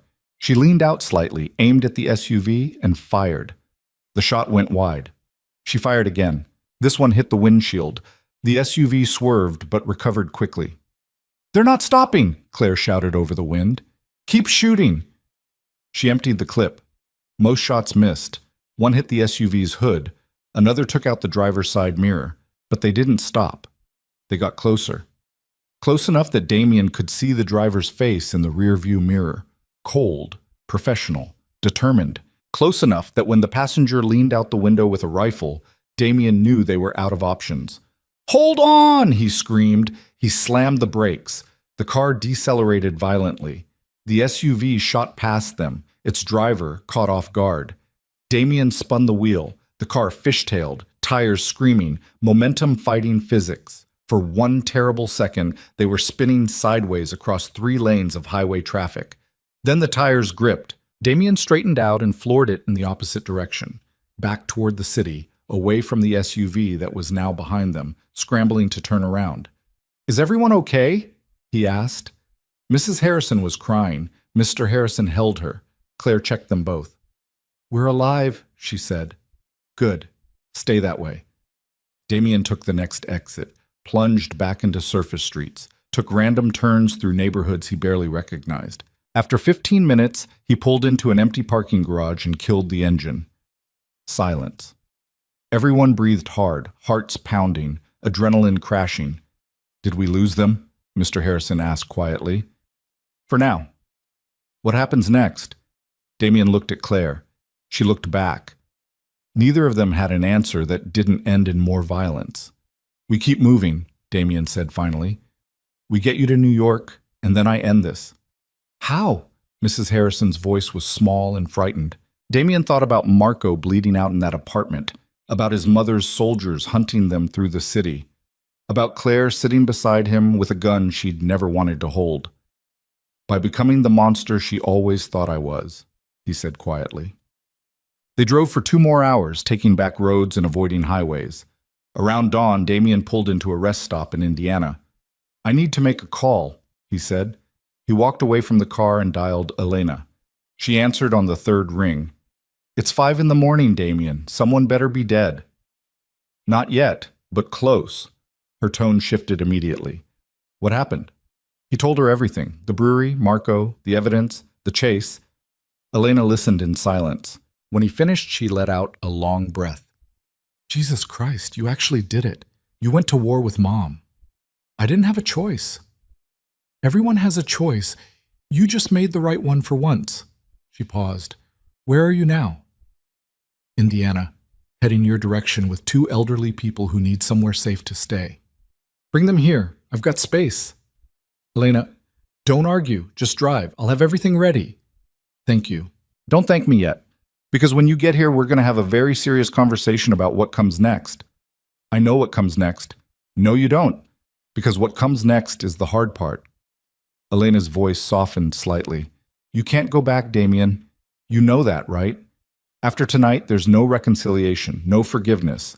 Mom will hunt you until one of you is dead." "I know." "And you're okay with that?" Damien looked back at the car where Claire sat with the Harrisons, exhausted and traumatized and alive because he'd chosen them over his family legacy. "Yeah," he said quietly. "I'm okay with that." "Then drive fast and watch your back." She hung up. Damien returned to the car. "We're good. Elena's expecting us." They drove. The sun rose over fields of corn and soybeans. Morning light painted the highway gold. The world looked almost peaceful if you ignored the bullet holes in the trunk and the blood dried on Damien's collar. Claire dozed in the passenger seat. The Harrisons slept in the back. Damien drove in silence, his body screaming for rest, his mind planning a war he had no idea how to win. Around noon, his phone buzzed. A text from an unknown number. "Marco's dead. The files are out. FBI's already moving on the Moretti accounts. You've destroyed everything. I hope it was worth it." Damien read it twice. Then a second text arrived. "Meet me tonight. Millennium Park. Midnight. Come alone or I start killing everyone you've ever cared about. Time to end this." Claire stirred awake. She read the messages over his shoulder. "She's baiting you." "I know." "It's a trap." "Probably. You're going anyway." "I have to." "Why?" Damien kept his eyes on the road. "Because she's right. It's time to end this, one way or another." They drove into New York by evening. Elena met them at her building, a renovated brownstone in Brooklyn that looked nothing like the Moretti estate. She hugged her brother briefly, then helped the Harrisons inside. "They'll be safe here," she said. "I've got private security. No connections to the family. Mom doesn't even know I own this place." "Thank you." Elena studied his face. "You look like you're about to do something stupid." "Just finishing what I started." "That's what I was afraid of." She grabbed his arm. "Don't go back to Chicago, please. Just stay here. Disappear. Build a new life. I can't. Why not? Because if I run, she wins, and everyone I've ever cared about spends the rest of their lives looking over their shoulders. Damien pulled away gently. This ends tonight. You're going to get yourself killed. Maybe, but at least I'll die as myself. Elena's eyes filled with tears she refused to let fall. You're an idiot. I learned from the best. She almost smiled. Then she pulled him into another hug. Longer this time, tighter, like she was trying to hold on to something that was already slipping away. If you die, she whispered, I'm going to kill you. Fair enough. They separated. Claire appeared in the doorway. The Harrisons are settled. They're asking if you're staying for dinner. Tell them I can't. They won't understand. They don't have to. Claire stepped closer. If you're going back to face your mother, I'm coming with you. No. Damien, no. His voice was firm. You've already lost too much because of me. I'm not letting you lose your life too. That's not your decision. Yes, it is. They stared at each other. Years of violence and trauma and impossible choices hanging between them like smoke. When you confronted me at that house, Claire said quietly, you asked me why I wasn't afraid of you. Remember? I remember. I wasn't afraid because I saw something in you that you didn't see in yourself. She touched his face gently. You're not a monster, Damien. You never were. You were just a man trapped in a monster's life, trying to figure out how to escape. Did I escape? I don't know yet, but I know you're trying, and that's more than most people in your position would do. Damien closed his eyes, felt her hand warm against his bruised skin, felt something inside him finally settle into place. If I don't come back, you will. But if I don't, then I'll make sure everyone knows you tried to be better, that you chose people over power, that in the end you were brave enough to walk away from everything you'd ever known. She paused. But you better come back, Damien Moretti, because I didn't survive your mother's bullshit just to lose you now. He opened his eyes. I'll come back. Promise? I promise. She kissed him. It was brief, gentle, the kind of kiss that felt like a beginning and an ending happening simultaneously. When they separated, Damien stepped back. Take care of the Harrisons, he said. I will. He turned and walked toward the door. Elena called after him. Damien? He stopped. Kill her. The words hung in the air like a verdict. Damien nodded once. Then he left.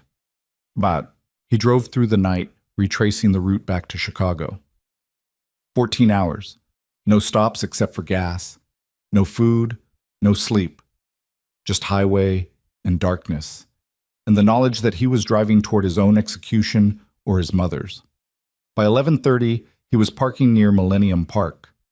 The city glowed around him, towers of glass and steel reaching toward a clouded sky. The park stretched out dark and mostly empty, its famous sculptures casting strange shadows across the pathways. Damien got out of the car. He left the laptop with Marco's evidence in the trunk. If he died tonight, Elena would know to retrieve it, to finish what he'd started. He checked his gun. Full clip. One in the chamber. Then he walked into the park alone. The pathway wound between trees and sculptures and carefully manicured landscaping. His footsteps echoed against concrete. The city's ambient noise hummed around him, distant traffic, the occasional siren, the wind moving through branches. He reached the Cloud Gate sculpture, the massive bean-shaped mirror that reflected the city back at itself in warped, distorted glory. Vivian Moretti stood beneath it. She wore a long black coat. Her dark hair was perfect despite the late hour. Her expression was calm and cold and utterly devoid of mercy. 4 men flanked her, armed, professional, ready. Damien stopped 20 feet away. For a long moment, mother and son stared at each other across the space between them, a space filled with 32 years of violence and manipulation and love twisted into something unrecognizable. Hello, Damien, Vivian said softly. Mother? You look terrible. I've had a rough few days. So I've heard. The FBI seized 17 of our accounts this morning. They've issued warrants for 8 family members. Our connections in City Hall are scrambling to avoid indictment. Vivian smiled without warmth. You've been busy. You forced my hand. I gave you every opportunity to walk away, to be reasonable, to choose family over sentiment. Claire wasn't sentiment. She was proof that I could be something other than what you made me. And look where that got you. Vivian gestured at the empty park around them. Standing here alone, hunted, desperate. Was it worth it? Damien thought about Claire's kiss, about Marco's sacrifice, about the Harrisons sleeping safely in Elena's brownstone. Yes, he said quietly. It was worth it. Vivian's expression hardened. Then you're a fool. Probably, but I'm done being your monster. You were never my monster, Damien. You were always your father's son.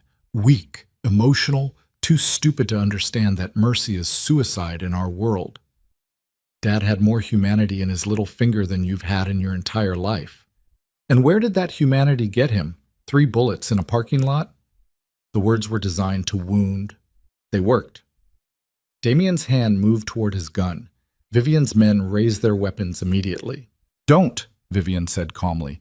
You're outnumbered, outgunned. You can't win this. Maybe not, but I can make sure you don't either. What does that mean? It means Elena has copies of everything, every file, every recording, every piece of evidence Marco collected. If I die tonight, it all goes public. Your entire empire collapses within a week. Vivian's jaw tightened. You're bluffing. Try me. They stood in silence. The city hummed around them. The Cloud Gate sculpture reflected their confrontation in distorted silver. 2 people who shared blood but nothing else, trapped in a moment that could only end one way. What do you want? Vivian asked finally. I want you to let me go. Let Claire go. Let everyone I care about live their lives without your interference. In exchange for what? In exchange for me destroying the evidence. All of it. You get to keep what's left of your empire. Vivian laughed. It was a cold, brittle sound. You actually believe I'd trust you? You don't have a choice. I always have choices. Not anymore. Damien took a step forward. You can kill me, but the evidence still goes out. You can hunt Claire, but the FBI will find you first. You can try to rebuild, but every connection you've ever made will abandon you the second they realize you're finished. Another step. Or you can let us go. Accept the loss. Survive what's left. Vivian stared at him with something close to hatred. You've destroyed everything, she said quietly. You destroyed everything the moment you framed an innocent woman to control your son. I was protecting you. You were protecting yourself. The truth hung between them like a blade. Vivian's hand moved slightly. Her men tensed. Damien's fingers brushed the gun at his waist. For 5 long seconds, nobody breathed. Then Vivian lowered her hand. Go, she said coldly. Damien didn't move. What? Go. Leave Chicago. Take your girl and disappear. If I ever see you again, I'll kill you myself. But tonight you get to walk away. Why?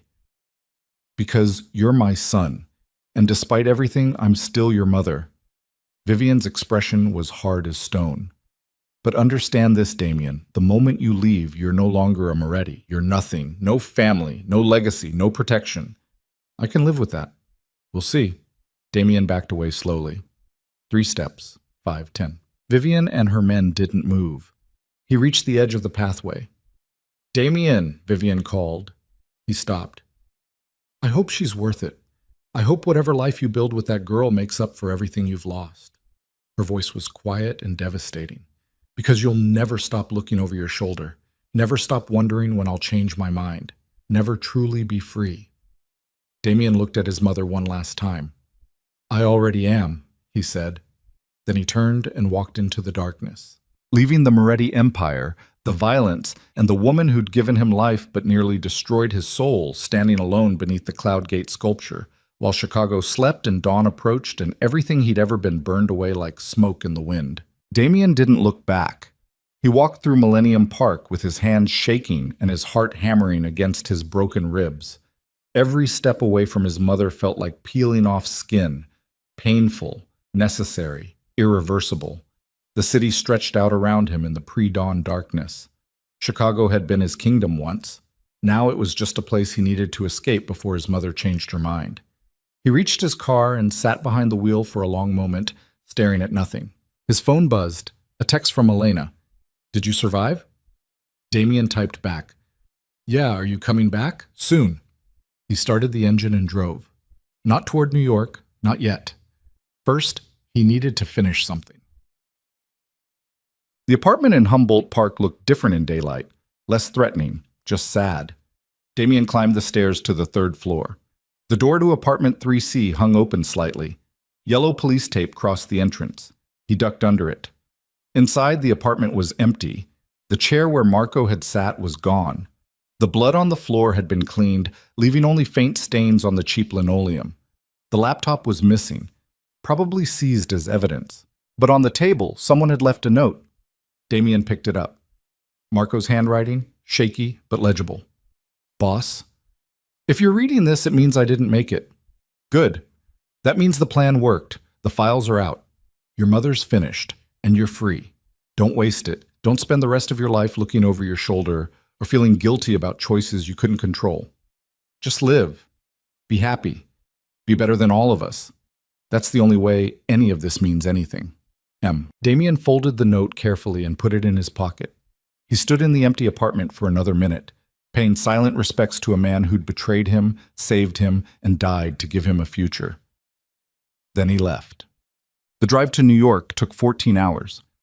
Damien stopped twice, once for gas, once to throw up in a rest stop bathroom when the pain in his ribs became unbearable and the adrenaline finally crashed.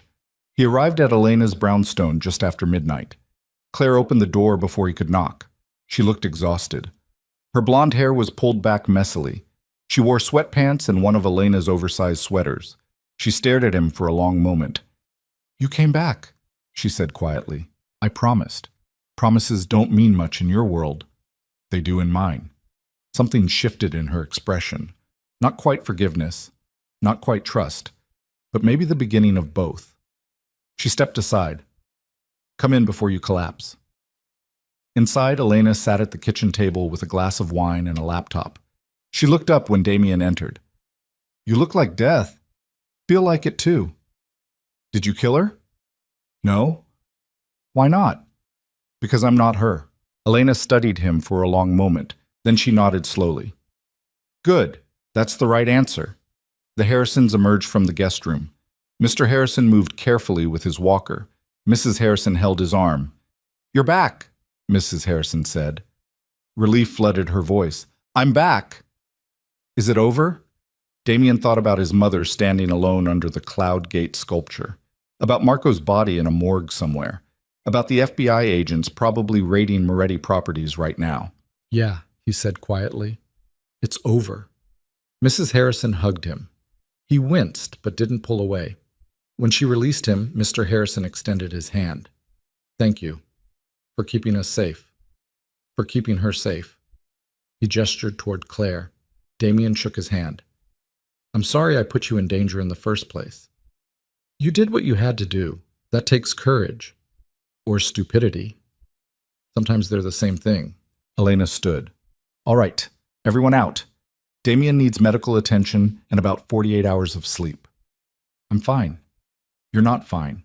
You've got broken ribs, internal bleeding, and you look like you went 10 rounds with a cement mixer."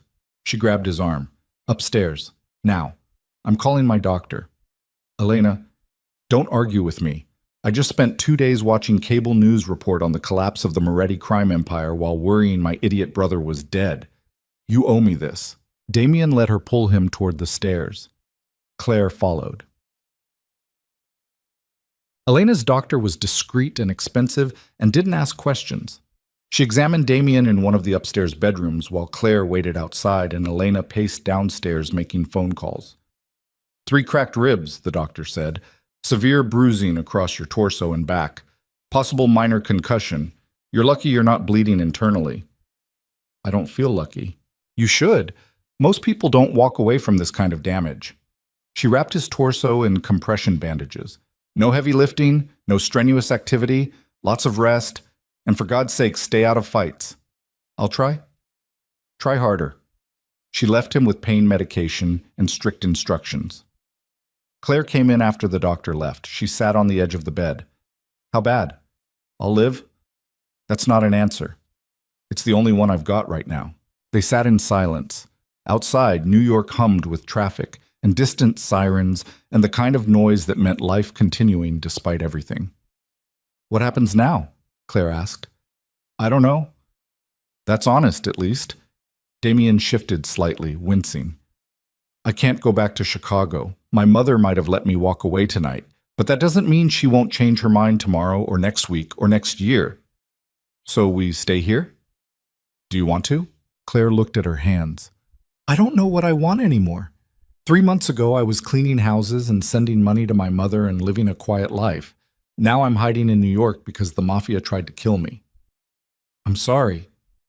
Stop apologizing. It doesn't change anything. Then what do you want me to say? I want you to tell me the truth. She looked at him directly. That night in the brewery, when your mother handed you that gun and told you to kill me, for just a second you considered it, didn't you? The question hung between them like broken glass. Damien wanted to lie, wanted to tell her he'd never even thought about it, that his loyalty to her was absolute from the beginning. But Claire deserved better than comfortable lies. Yes, he said quietly. For about 5 seconds I considered it, because in that moment killing you meant saving everyone else. My brain did the math. One life versus many, the practical choice versus the right one. Claire's jaw tightened. And then? And then I realized I'd rather die than become the person who could make that choice. That's not good enough. I know. You hesitated, Damien. When it mattered most, you hesitated. I did, and I'll regret that for the rest of my life. He met her eyes. But I need you to understand something. I spent 32 years being trained to think like a monster, to calculate, to prioritize survival over humanity. And in 5 seconds, I broke through all of that programming and chose you.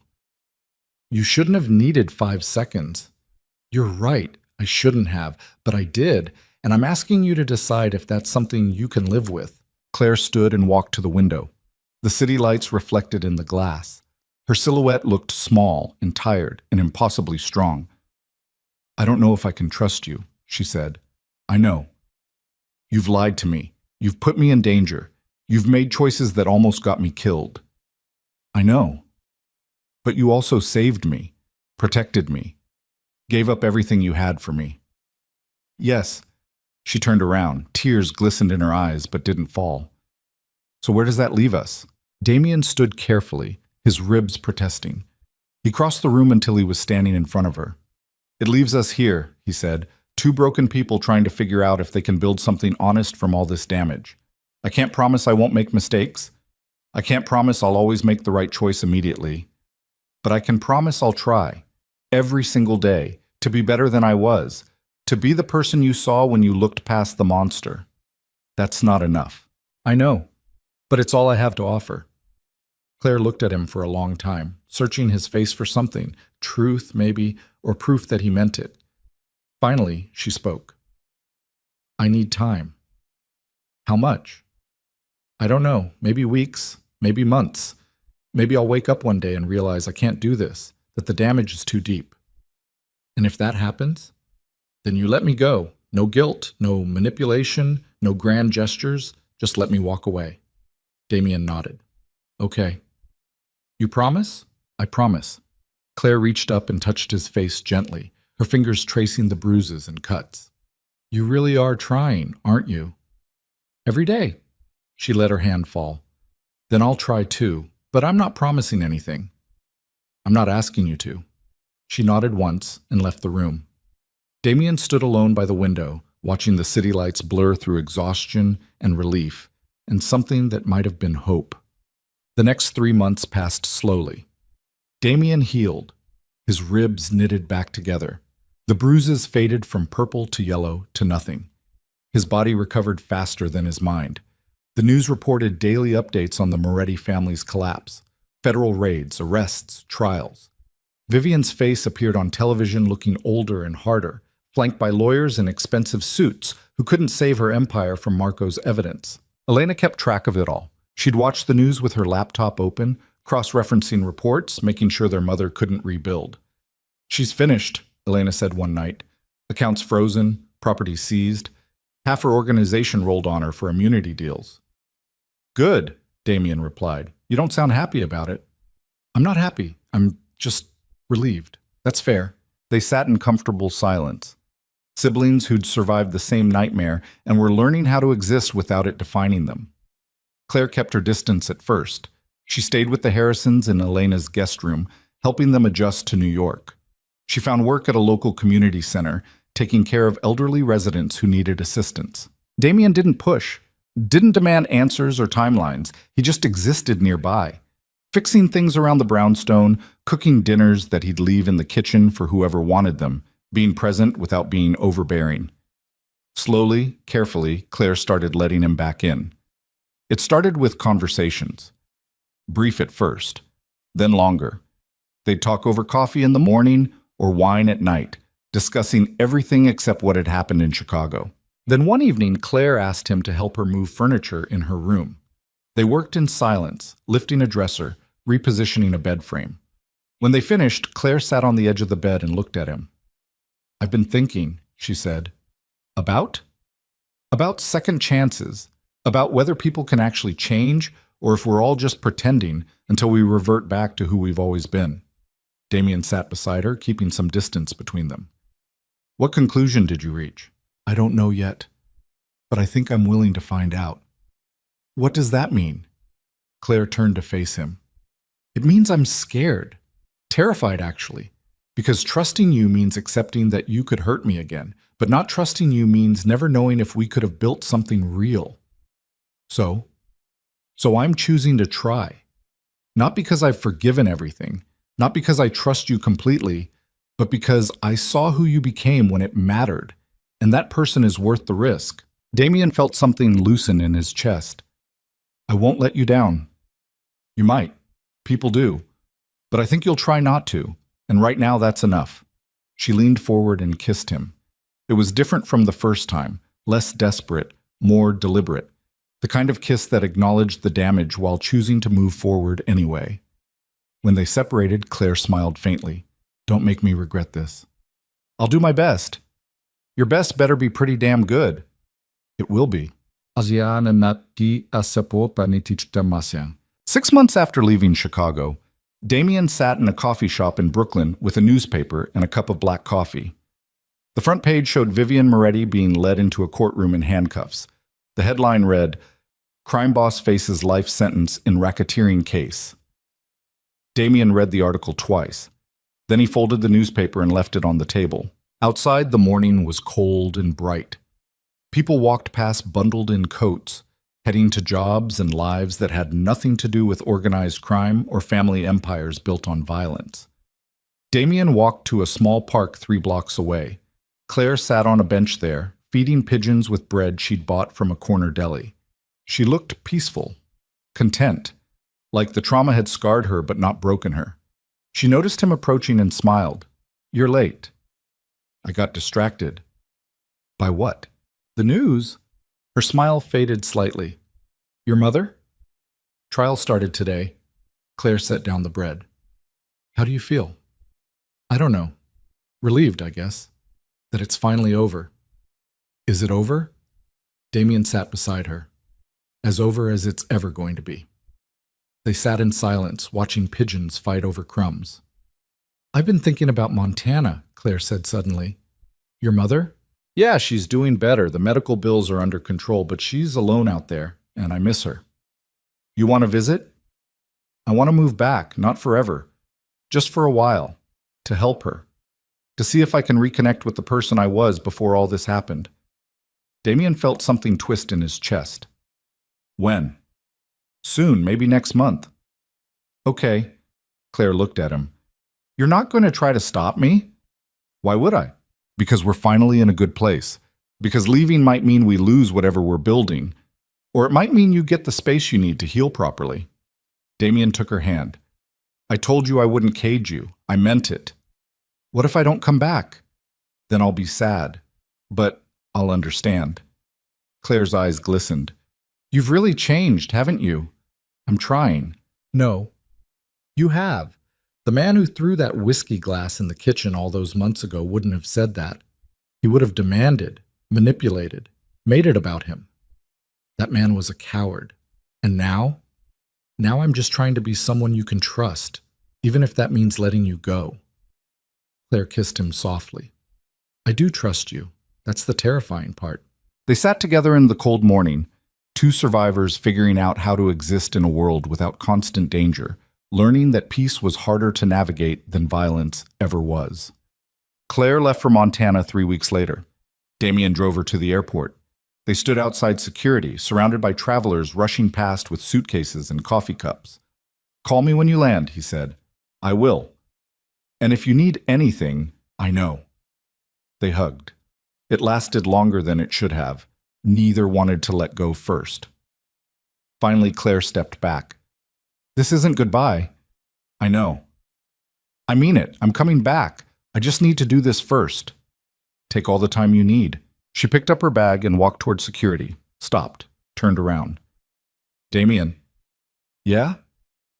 Thank you for letting me be scared and confused and still choosing to wait. There's nowhere else I'd rather be. She smiled through tears and disappeared into the crowd. Damien stood there until he couldn't see her anymore.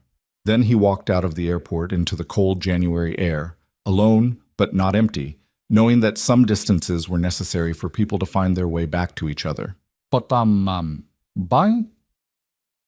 Elena found him that night sitting on the brownstone's front steps, staring at nothing. She sat beside him without speaking. After a long silence, she asked, You okay? I don't know.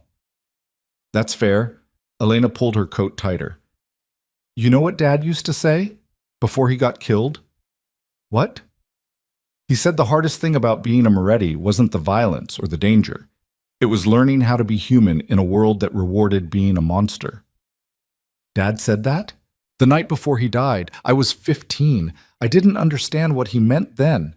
Elena looked at her brother. But I do now. And I think you finally do too. Damien said nothing. You're not him anymore, Damien. You're not the Mafia Boss. You're not the heir. You're just a guy who made terrible mistakes and is trying to be better. That's okay. It doesn't feel okay. It will. Eventually, when you stop punishing yourself for having been raised by monsters and start accepting that you broke free. Did I break free, or did I just trade one cage for another? Only you can answer that. They sat in silence while New York hummed around them. She's coming back, Damien said quietly. Claire? Yeah. You sound certain. I am. Why? Because she's stronger than all of us. And strong people don't run forever. They heal.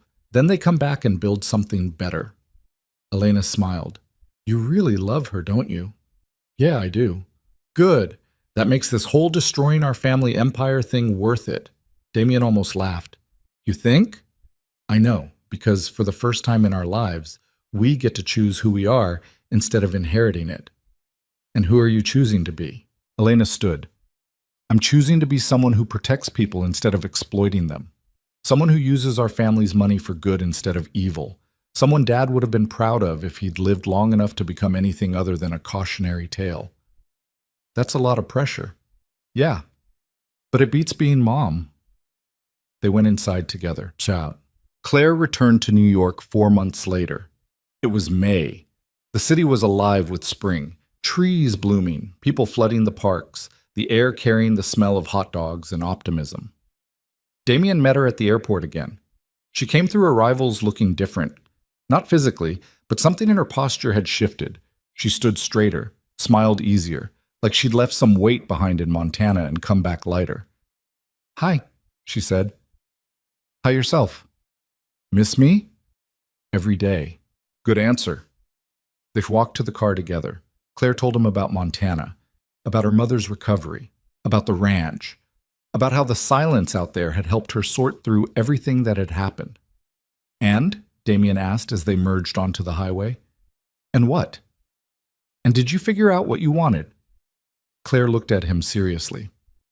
I want to build a life that's ours, not defined by your past or my trauma, just ours. What does that look like? I don't know yet, but I want to find out. Together. Damien reached over and took her hand. They drove back to Brooklyn in comfortable silence. 1 year after leaving Chicago, Damien and Claire stood in a small community garden in Brooklyn.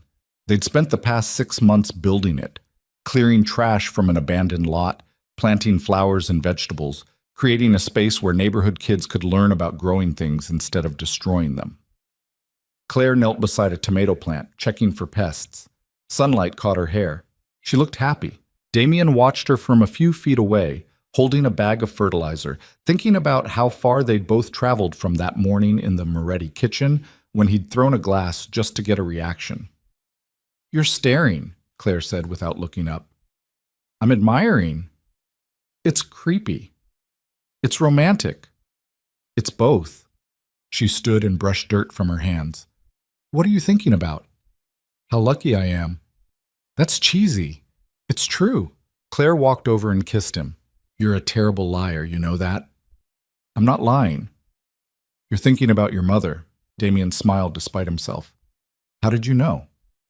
"Because you get this look, like you're waiting for the other shoe to drop, like peace isn't something you're allowed to have."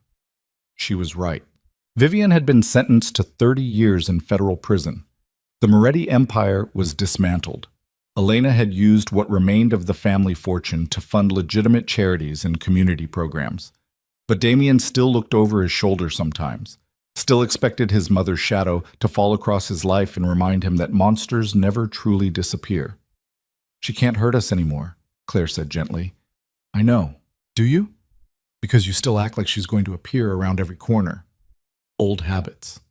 Then it's time for new ones." Claire took his hand. "We're safe, Damien. We built this. We survived. And we get to be happy now. That's allowed? Is it?" "Yes. Even for former mafia bosses who've committed countless crimes and broken every rule their family ever taught them." She squeezed his hand. "Especially for them." Damien pulled her close and held her while children played in the garden they'd built together. And the city hummed around them, and the afternoon sun painted everything gold. For the first time in his violent, complicated, carefully controlled life, Damien Moretti felt something he'd never experienced before. Peace. Not the absence of violence, not the temporary calm between storms, but actual, genuine peace, the kind that came from choosing to be better, from walking away from power, from loving someone more than he feared losing everything. "Thank you," he said quietly. Claire leaned back to look at him. "For what?" "For seeing me when nobody else did. For not giving up when I gave you every reason to. For being brave enough to trust me when I didn't deserve it. You earned it. Eventually. That's all anyone can ask," she smiled. "Now stop being sentimental and help me with these weeds before the kids get back." They worked side by side in the garden as afternoon melted into evening. Around them, Brooklyn lived and breathed and continued forward, a city full of people who'd also survived impossible things, who'd also made terrible mistakes, who'd also learned that redemption wasn't a destination, but a choice you made every single day. And in that small garden built from trash and hope and stubborn refusal to let darkness win, two people who'd been broken by violence found something neither expected. A beginning. Not perfect, not easy, not guaranteed to last forever, but real and honest and entirely their own. 5 years later, Damien stood in the kitchen of a small apartment in Park Slope. Morning light poured through the windows. Coffee brewed on the counter. Classical music played softly from a speaker. Claire appeared in the doorway wearing one of his old shirts and her hair tied back messily. She looked tired but happy. The kind of tired that came from good work and meaningful days. "Morning," she said. "Morning." She kissed him and poured herself coffee. "What time's Elena coming by?" "Noon. She wants to talk about expanding the foundation." "More gardens?" "And a youth center, maybe a scholarship program." Claire smiled. "Your sister's going to change the world." "She's trying. So are you." Damien looked at her. "You think?" "I know." She wrapped her arms around him from behind. "You teach kids how to box 3 days a week. You volunteer at the community center. You help me run the garden programs. You've spent 5 years proving that people can change if they want it badly enough." "I'm not that person anymore." "No. You're someone better." The classical music swelled. Sunlight painted patterns across the kitchen floor. Somewhere in the city, people were waking up and making choices about who they wanted to be. And Damien Moretti, former mafia boss, recovered monster, redeemed man, stood in his kitchen holding the woman who'd saved him by refusing to accept anything less than his honest self. No bodyguards, no empire, no fear, just life. Simple, real, earned through every difficult choice and every moment of choosing humanity over power. Claire's phone buzzed. She checked it and laughed. The Harrisons want to know if we're coming to Montana for Christmas. Do you want to? Yeah, I want you to meet my mother properly, not as the guy who saved me, just as you. I'd like that. Good, because she's been asking about you for years and I've run out of excuses. They stood together in the morning light, planning a future neither could have imagined during those brutal days in Chicago when violence was currency and mercy was weakness. The past still existed. The scars remained. Vivian was still in prison, and somewhere in the world people still whispered about the Moretti family's fall. But here, in this kitchen, in this moment, none of that mattered. What mattered was that Damien had found something worth more than power. He'd found forgiveness, not from Claire, from himself. And that forgiveness, earned through years of choosing differently, of building instead of destroying, of loving instead of controlling, had transformed him into someone he barely recognized but was finally proud to be. The coffee finished brewing. The music played on. The morning continued its forward march into whatever came next. And Damien Moretti, no longer a monster, no longer afraid, stood with the woman he loved and felt something he'd spent 32 years believing was impossible. Complete. Whole. Free. Not because he'd escaped his past, but because he'd faced it, dismantled it, and chosen to build something better from the ruins. That was the real victory. Not defeating his mother, not destroying an empire, but proving that even people raised in darkness could learn to live in the light.